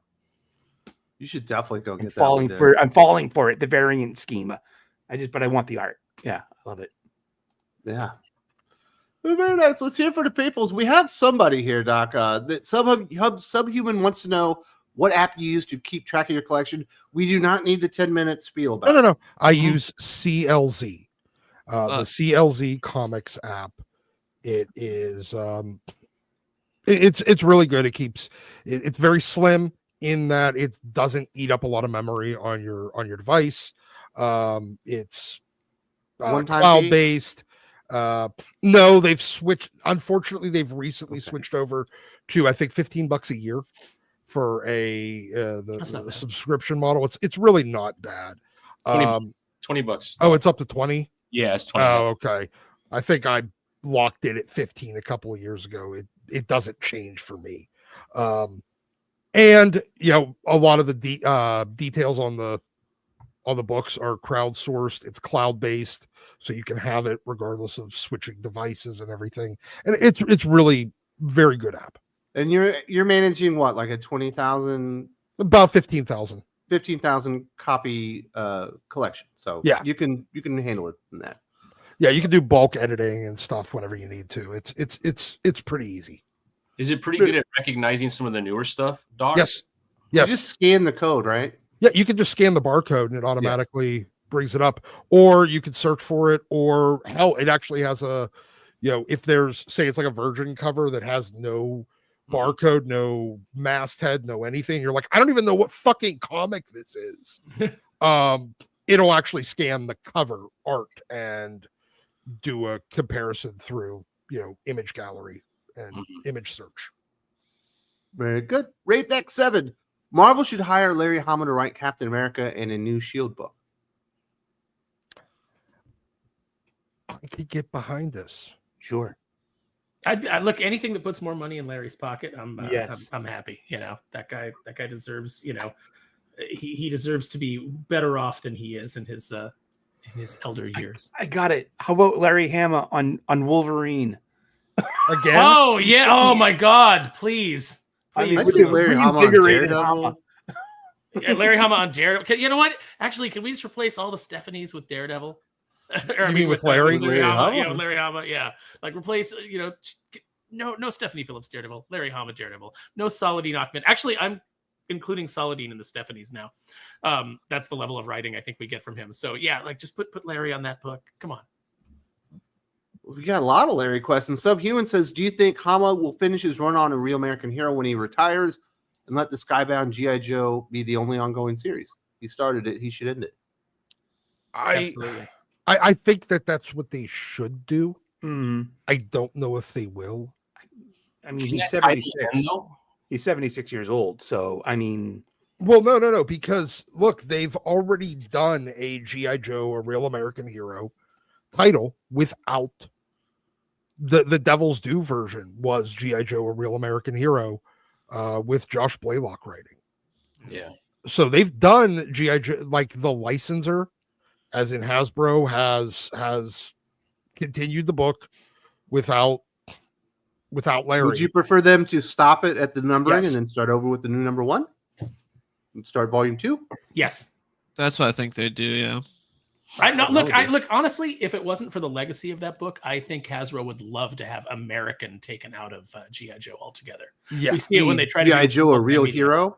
Yeah, well, just, they would love a real international hero, like bring in the Action Force, the British G.I. Joe back in the early 80s. Like I was reading that because I had a Tower Records here in Boston. They had British comic books, like British Transformers. It was wild. But they had Action Force. That was, the British European version of G.I. Joe.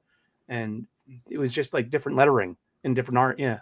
Yeah, and whenever they do any kind of multimedia thing, it's always like, oh, it's a team run by the UN. It's a global team. Yeah, that's what they did in the movies. Yeah, it sucked.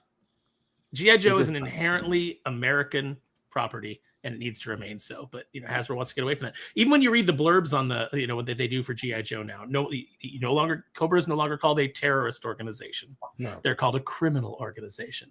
G.I. Joe is no longer referred to as America's daring, highly trained special mission force. It's they strip all that out. So I think that they would, if Larry ended they would love to do away with that subtitle. G.I. Joe World Police. Yeah. That's what they Basically. do. I just love when people love tie that things to song. the UN, like, oh, they work for the UN, like the UN That makes has it any better? power. Yeah, like the UN has any So power whatsoever. they protect molesters? Okay. They are UN not has a the lot of most those. effective fighting force out there. No. If you see They're Black Hawk Gay Down, blue helmets. those guys had to run out of Mogadishu. Yeah. And in the end, it's not like they drove them out with the UN vehicles that they had. They actually left them. Carlitos Figueroa, favorite writer artist: Kelly Thompson, Josh Williamson, Jeremy Adams, Dan Mora, Philip Kennedy Johnson, Marco Cicchetto, Nick Dragotta, Hayden Sherman, Umberto Ramos, Scott Snyder, Nick Klein, and Geoff Johns. That is a very, Not very a good bad list. Mhm. That's got most of the top 10 books that'll be on my list this year. And I'll say, I've said it before, credit where credit's due. I've been very hard on Kelly Thompson. I think that when it comes to books like Birds of Prey, she still deserves it. But, when she knocks something out of the park, like Absolute Wonder Woman, I think is the best solid, absolute title. I think it's the best absolute title by a good margin at this point. Mhm. It's the Geoff. one. Come on. It's the one hero in the absolute universe that actually feels like a hero. Mm-hmm. So good honor.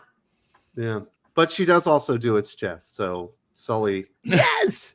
she did the It's Geoff crypto crossover, right? Yeah, I think yeah, and but she didn't. It was more of like she bunted into an easy out at first with that last It's Geoff one. You know what I mean? With too much dialogue and too many. No.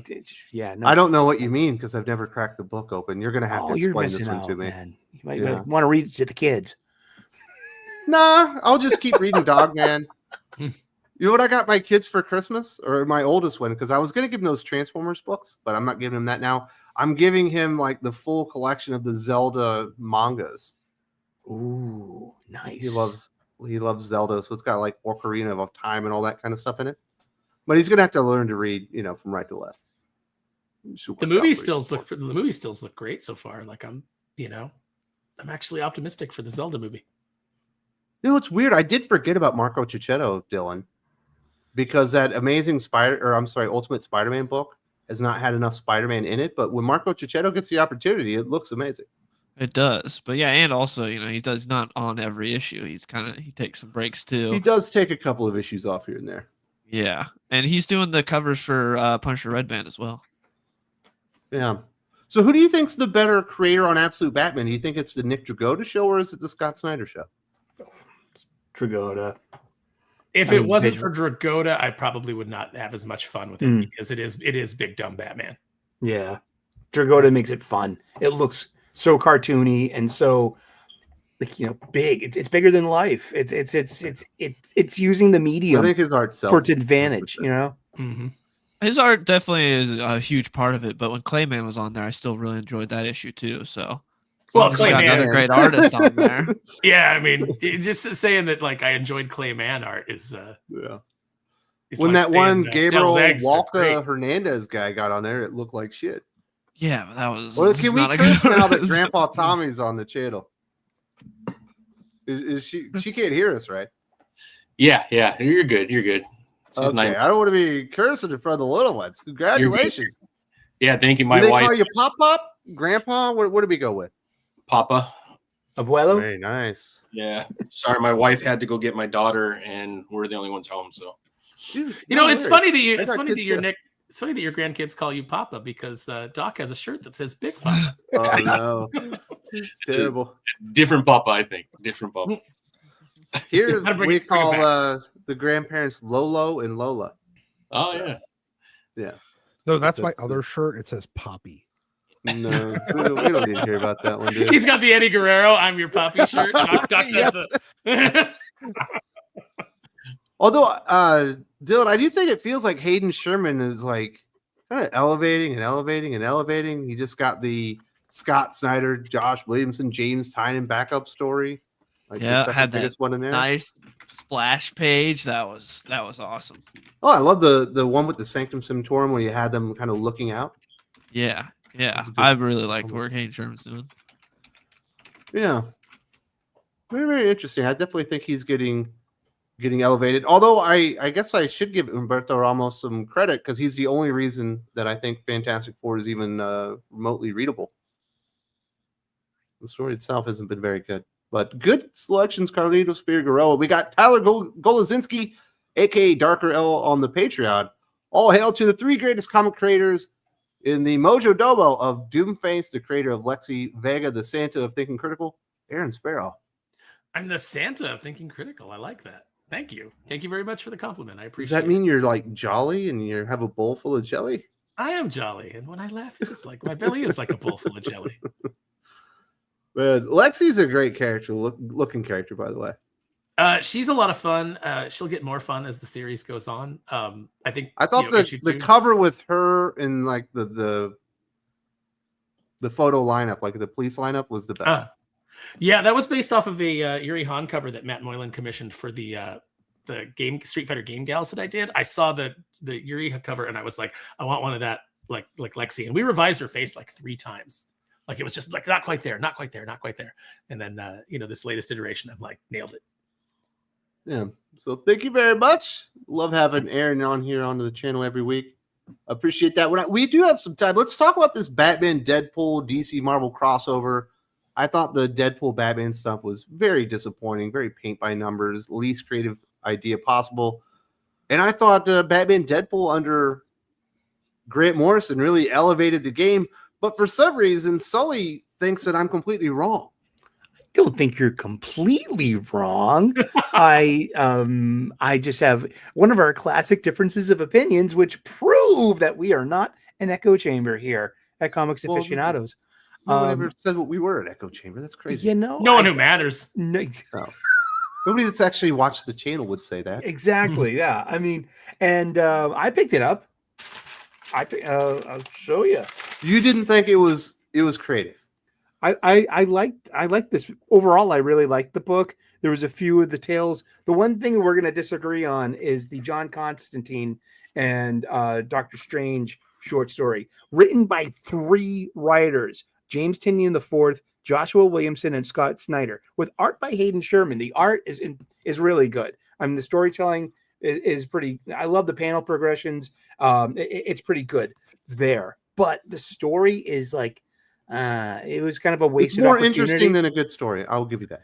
Yeah, I mean, and plus with the additional, you got 3 of your best writers jamming on this one story, and I don't think that they were in a group jamming on it. I think they said, "All right, you outline it. I'll do some of the dialogue, and you finish it, and we'll all do as little as possible and get this thing out there." I mean, the Nightwing Laura Kinney story was just cringy because it's all about this like, aren't you the bestest? You're the bestest. Yeah. The only tie is, hey, what two characters have Tom Taylor written? Nightwing and Laura. Let's throw them together because of that. Ooh, same character. Like, she's Wolverine. Her name is Killer Laura Croc's Kinney. never been this afraid ever in his entire life till he went against Laura. Yeah. Her name is Laura Kinney. She's Wolverine. She had another name, but she defeated it. Oh my God, you lost me right at the beginning, man. But what about the Deadpool Batman story? You said Zeb Wells stuff was great. You said this is not as good. I thought that I like the whole conceit of it. I like that the two universes like hooking up at the beginning of it. I love Grant Morrison's stuff. I love his use of his own characters in this. The Dan Mora art is delicious. It's really, really fun. And it is a bit Batman Deadpool is a better story than Deadpool Batman by Zeb Wells. So it's a big win. And but I don't think it's just a better story. I think it's like orders of magnitude better. Mm-hmm. Well, I think the Zeb Wells story wasn't written for us, the comics fan. That one was written for normies. And this one though, it's like if the more you know your Morrison and your DC, the more rewarded you're going to get with your with the Easter eggs and all the clever references in the background. And I'm a huge Morrison fan, so I'm still trying to figure out. There's a lot of Easter eggs in there. The Easter eggs.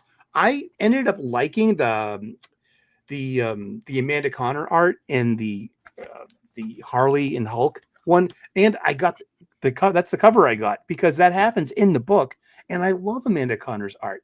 I don't really like modern Harley. Modern Harley is insufferable. There was like 8 different variant covers of this at my local comic book shop on Wednesday. This is the one that leapt out on the shelf and into my hands and into my heart. I like this art a lot, and overall, I'm glad. And you know what's really fun too? Well, it's cool art wise is the Static Ms. Marvel book because you get Dennis Cowan art and it's inked by Klaus Janson.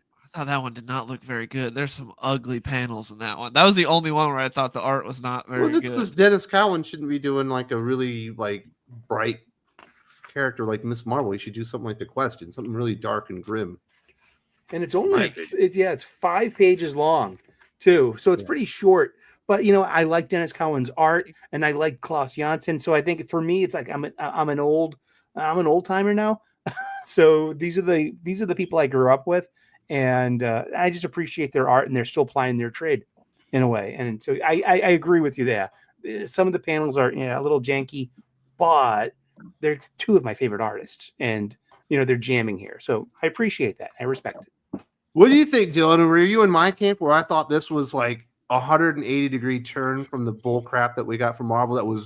This was super duper creative and interesting.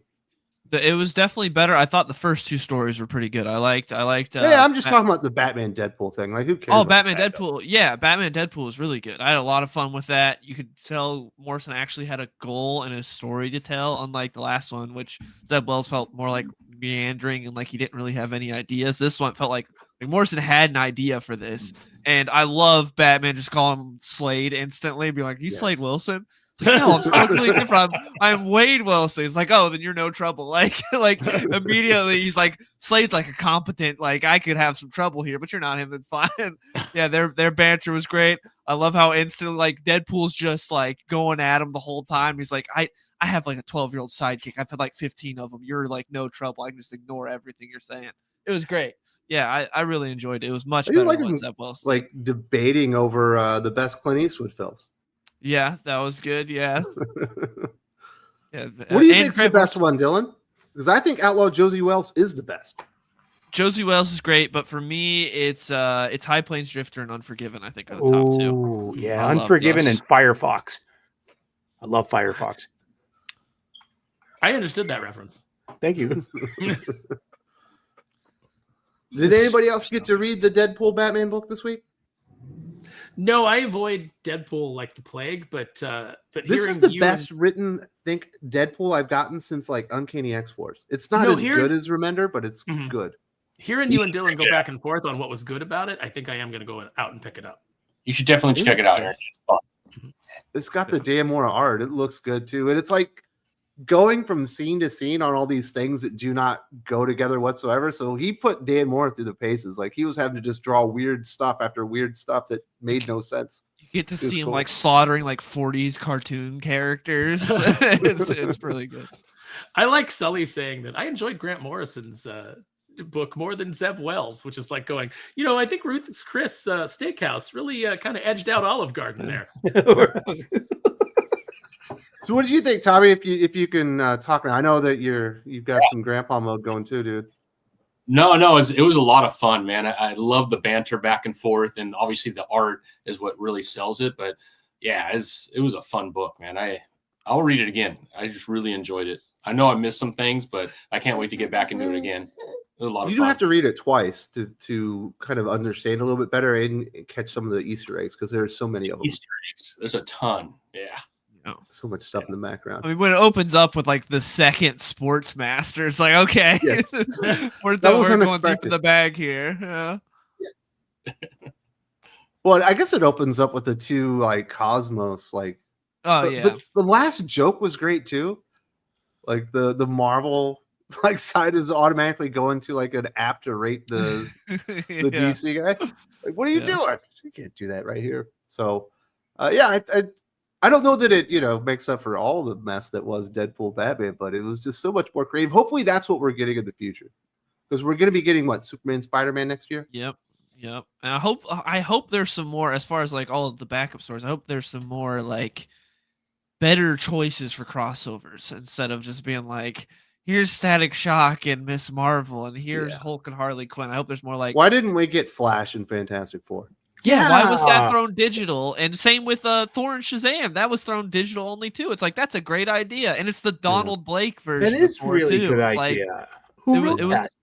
Al Ewing. It was actually fun too. It was good. I'm generally not really a fan of Al Ewing, but it was a fun little adventure because they're like constantly transforming back and forth because of how like the story plays out. Mm-hmm. It was a lot of fun. It's just unfortunate that was thrown digital only instead of putting here. It would have been way better. Some of these lot of the backup stories don't feel like stories. They feel like trailers for a story or something. It's just like a clip of something that might have existed, but there's nothing interesting. Like there's no real resolution or anything. No. Well, maybe like the trailers in Death Proof and Planet Terror. Maybe that's what it feels like to me. Yes. Maybe we'll get an actual crossover at some point. Although I don't need a Mariko Tamaki Hulk Harley Quinn. I don't need that at all. No, but they did tease that we will get more Constantine, I guess. Doctor Strange, right? There's a question mark on the end. Yeah, but also, like, who knows if that's going to happen? Because remember, at the end of the Zeb Wells one, Deadpool's going into Gotham. It's like, oh, that's going to connect to the Grant Morrison one. No, not at all. I'm glad it didn't. Yeah, me too. But that's what I thought was going to happen. So who knows if that's actually going to. But I would definitely recommend it there. It was enjoyable. Like maybe not quite like X-Men or Teen Titans or anything, but it's good. Yeah. Grant Morrison did a good job. Probably the best Grant Morrison thing I've read in like 10 or 15 years. Probably the best thing since the beginning of his Green Lantern run. Because I liked the beginning and then it went way too weird. That's where it had the Spider Pirate. Yeah, with Liam Sharp. Oh man, it looks so good. Mm-hmm. But like Liam the beginning, Sharp there were like some really cool moments and it was good. And then Grant Morrison went way too insane with it. It was like some type of big casino game, right? Yeah. Yeah. That's when it kind of went to Grant Morrison-y for you. Yeah. I'm with you. So, yeah, I thought he did a real good job. What were you saying, Doc? I was going to say, I'm trying to remember All-Star Superman. That was 2005. And let's see. We 3 was 2004. All right. So it was the best thing that Morrison's written since All-Star Superman. Maybe. And I can remember personally. You couldn't pay me to read anything by him since. You should check out Batman Deadpool. It was good. Mr. DC Comics says Deathstroke versus Deadpool featuring Batman should have been a crossover story. It should have happened, especially with the surge of popularity since the movies. I'd read that. Would have been cool. Yeah. That would be pretty good. That would be pretty fun. Deathstroke versus Deadpool versus Batman, with like Deadpool stuck in the middle. An old Mexican standoff. That'd be fun. Yeah. But I love the references to Deathstroke. So that was great. Yeah. And it's not just like once. He does it throughout the book. Yes. There's lots and lots of meta commentary. Did you notice that part when Damian like yells father? And I was confused. Like, is he talking to Batman or is he talking to Grant? I was like, I'm not sure who he's trying to talk to here. Yeah. It was confusing to me. I was like, that's pretty good. You're not really sure what he's trying to get at. So yeah, I hope you enjoyed it, Mr. DC Comics. I thought that was a good one. So I guess we'll start talking about some comic book recommendations. Tommy, you are more of a DC guy. We had the big book this week. Is there anything else that you want to recommend? Give me 1 second. Handoff. Yeah, this is the wrong room for her because there's a lot to touch. Oh, there's a lot of a lot of toys, yo. They're not toys. I don't let any of them in this room, man. This door is shut constantly because of that, man. It'll get destroyed. But I mean, Deadpool and Batman Deadpool was my favorite of the week, but there was a lot of stuff that came out this week. I gotta grab it real quick. Aquaman 11 was good. Final Boss, the art, Tyler Kirkman. You don't have to read it, just look at it. It's amazing. But that was a lot of fun. What else we had? We were talking about Josh Blaylock and his G.I. Joe run. I don't know if you know that he came out with his Disavowed, which is kind of a G.I. Joe book. It's a lot of fun too. Issue 2 came out. Yeah, because we had G.I. Joe Disavowed, yeah. Yeah, and that was actually a lot of fun too. And then I know probably not a lot of Spawn fans on here, but Spawn: The Dark Ages by Liam Sharp. Man, it is. And that's old school Liam Sharp art, not the new digital painting style. It's like the stuff that he used to do. It's a beautiful book to look at. Incredible book to look at. I mean, it's like we talked about David Finch and some of the background and some of the panels and the detail is just gorgeous. I mean, Liam Sharp is I love Liam Sharp. I'm with you, dude. Incredible, man. So yeah, that's what I picked up this week. A lot of fun. Dude, so you got any big interviews that just happened or you're looking up forward to next week or this coming week that people need to know about? I actually have quite a few interviews. So tomorrow I actually have Liam Sharp on at 10 in the morning Central. So we'll be talking about Dark Ages and everything else that he's worked on. I have Paul Thayer on tomorrow night. I don't know if you know Project Analysis, but Paul's a good buddy of mine and he's at all the Comic Cons. He has a new title out called Lethal Leopard that's on Kickstarter. So we're having him on. Let's see, the 24th, which is Monday, I have Jeremy Adams on. That's going to be a lot of fun. I always love having him. Sarah Frazetta, if you're a Frazetta fan and you're not following Frazetta Girls, fabulous thing that she's done to kind of keep the Frazetta art alive. She's on a new title called Necron. So if you ever watched Fire and Ice growing up, which is an awesome animated series, kind of ahead of its time when it came out as far as how they did it, but she'll be on talking about her new title called Necron, which if you know Fire and Ice, you know what that is. I have Jimmy Palmiotti on December 8th, talking Deadly, Tales of Gunslinger, Punisher, everything else. Mike Ruth, if you're a Conan the Barbarian fan, he does a lot of the art for Savage Sword, and he does some of the covers. He's pretty amazing. Who else do we got going on? We have a few others that are kind of in the works. Dan Panosian, just working on a date with him. He'll be coming on. A date with him. Wow. Oh, well. By the way, Dan, if Wes had bothered to ask me who my favorite cover artist of the year, I would have said Dan Panosian. Dan Panosian, everything he does. I disrespected what he did on Marvel Punisher is really good. Aaron, sometimes you just got to assert yourself. I That's know. what Tommy Lee Jones said to Jim Carrey in Batman Forever. So December will be loaded with interviews, so I'm pretty excited. We're still working on a few more that hopefully we could release. Todd McFarlane coming back in January. Been working with them on a date, which I always love talking to Todd. He's kind of a loose cannon, so you never know what's going to happen. Enjoy him. But yeah, lots going on, man. I had a lot of artists. If you're a Spawn fan, almost all the artists I've had on. Trying to get Brett Booth. He doesn't do very many interviews, but I love his art. Incredible artist. Part of it is because Brett's kind of out in the middle of nowhere.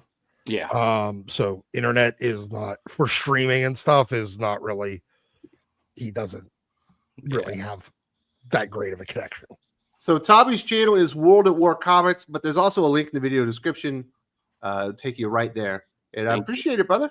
Great list. Thank you. Congrats on all the interviews. Appreciate it. Sully, you recommending any funny books this week? I got 4 funny books this week from my local comic book shop. I am a Wednesday warrior. I go every week. I got a pull list, and then I peruse the shelves of new releases. And because we need to, who's going to save comic books? It's going to be us, the buyers, the people that show up to your local comic book shop and spend your money at these mom and pop brick and mortar shops. You know, these are small businesses, and that is the American dream. So use your dollar wisely and vote every Wednesday for your comic books. We saw that I got Batman Deadpool #1. I got the Amanda Conner cover because I like this the most. It's fun. I love her art, and this actually happened inside the book. I got New Gods #12 by Ram V and Evan Kagel. The first 4 pages are done by Phil Hester. I love his art, and it's a good conclusion to a really good story. I'm a big New Gods fan, and I was very happy with this. I got Rick Remender and Company's The Sacrificers #17. This remained one of the reasons to go and get the serialized version, you know, just because it's anticipation and it's satisfaction. Every one of these floppies, these single issues are great and add up to an amazing story. Pick of the week is G.I. Joe 14 by Joshua Williamson and Company. I thought I said it earlier. I think that Jordi Belair is doing unsung work in this with her coloring. I just think it's amazing. It's moody. It adds to this great story. And inside the panels are so good. I mean, the story is so tight and it's over the top violent. And this is action adventure. This is peak comic book storytelling. Brilliant use of the medium. And I love this, and I'm glad I'm here for it. And eventually, and I got the Eric Canetti cover. This is Eric's cover, and I'm going to keep an eye out for all of Eric's covers because I am a big Eric Canetti fan. And thank you so much, Wes. Thank you so much, everyone on this panel, and especially you guys in the live chat and the comments after the show. I mean, when people watching on the replay, thank you. Keep the comments and the questions coming. We're here for this conversation. Thank you. Very nice. Dylan, Real Comic Book Gamer, you got any books that you want to recommend this week? Yeah, I'd say Zdarsky's wrapped up his first arc with Captain America #5. This one ended up kind of just being a copy of Nuke, but I still enjoyed it. G.I. Joe #14 was great. Sacrifice #17, great. Final Boss #1, very cheesy. Starts a little slow, but once it starts getting to the action, that Tyler Kirkham art is incredible. It's really cool. No Man's Land #3 was really good. And then, of course, Spawn of the Dark Ages. We already talked about Liam Sharp. Really pretty book. Man, should we tell Aaron? Should we do the big spoiler on G.I. Joe? No, don't spoil that for him. He's got to read that. This is a pretty good reveal there at the end. G.I. Joe is on my list. You have that. It is incredible. I'm only like a once a month comic shop guy at this point. So like I go and I pick up my pull list. So yeah, I know I've not read it yet. So don't spoil it for me. It's good. There's an appearance at the end. That's good. Yeah.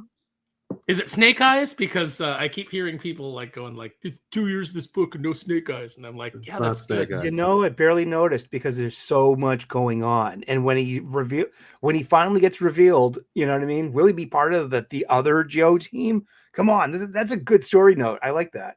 I like keeping Snake Eyes out of it for a little while and focusing on the other characters. You know, you want Snake Eyes? There's plenty of Snake Eyes over in Aura.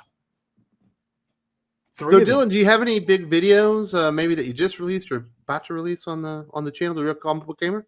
Yeah, I just posted my video going all over every story in Batman Deadpool, and also going over the digital exclusives, which was Shazam and Thor and Flash and Fantastic Four. So yeah, that's up right now. I skipped the last 2 stories. I didn't even cover them. I didn't think anybody cared. Yeah, there's not a whole lot going on, but I still talked about them. Yeah. You But I didn't was want to talk very about impressed. the group chat argument between Static Shock and Miss Marvel? No. Decided to skip that one. Sparrow, you recommended any books this week? Well, like I said, I don't get to the shop as often as you guys, but I do want to recommend this. This was on sale on Amazon. This is G.I. Joe Compendium number 2. Not as good as G.I. Joe Compendium number 1. They break it up with a lot of G.I. Joe special missions, which is great. But some of the places that they insert them, like there's in particular, there's the whole Cobra Island Civil War, and then they're just sticking issues of special missions in between some of those books, and it's like, wait, those guys are on the island right now. Why am I suddenly reading this separate story with them in the middle? Took me right out of the story. Yeah, it just takes you out of the linear focus. But all great stories, and right now it's $65 retail, but I picked it up on Amazon on Black Friday for 50% off, so for $32. Yeah, right now it's $36, which not Still. as good, but still incredible price, man. That's an amazing price. It's a very, very good price. You got any big appearances? You'll be on World Class Bullshitters, right? I'll be on World Class Bullshitters on Tuesday. That is now a regular thing. So, come on over there and have some fun with us as we avoid, talking about whatever the published topic is. We do that here. Yeah. First hour of Aficionados is never the topic. It's just catching up and BSing and talking about food usually. Well, there's other things going around. We got to talk about a little bit of food, some NFL, football. Yeah, all those things that are happening. Last but not least, Doc, are you going to be recommending any books this week? Actually, I am. I'm recommending a couple of new comics. I'm going to recommend.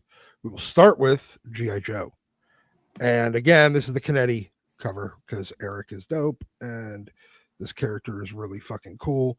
And yes, you do get a good introduction to a new a character that we just haven't seen much of in a lot of things, but has a bit of a following. Then absolutely one of the best G.I. Joe figures of all time. It really is. And then this was from last week, but I picked it up this week. A Real American Hero. It's still really freaking good.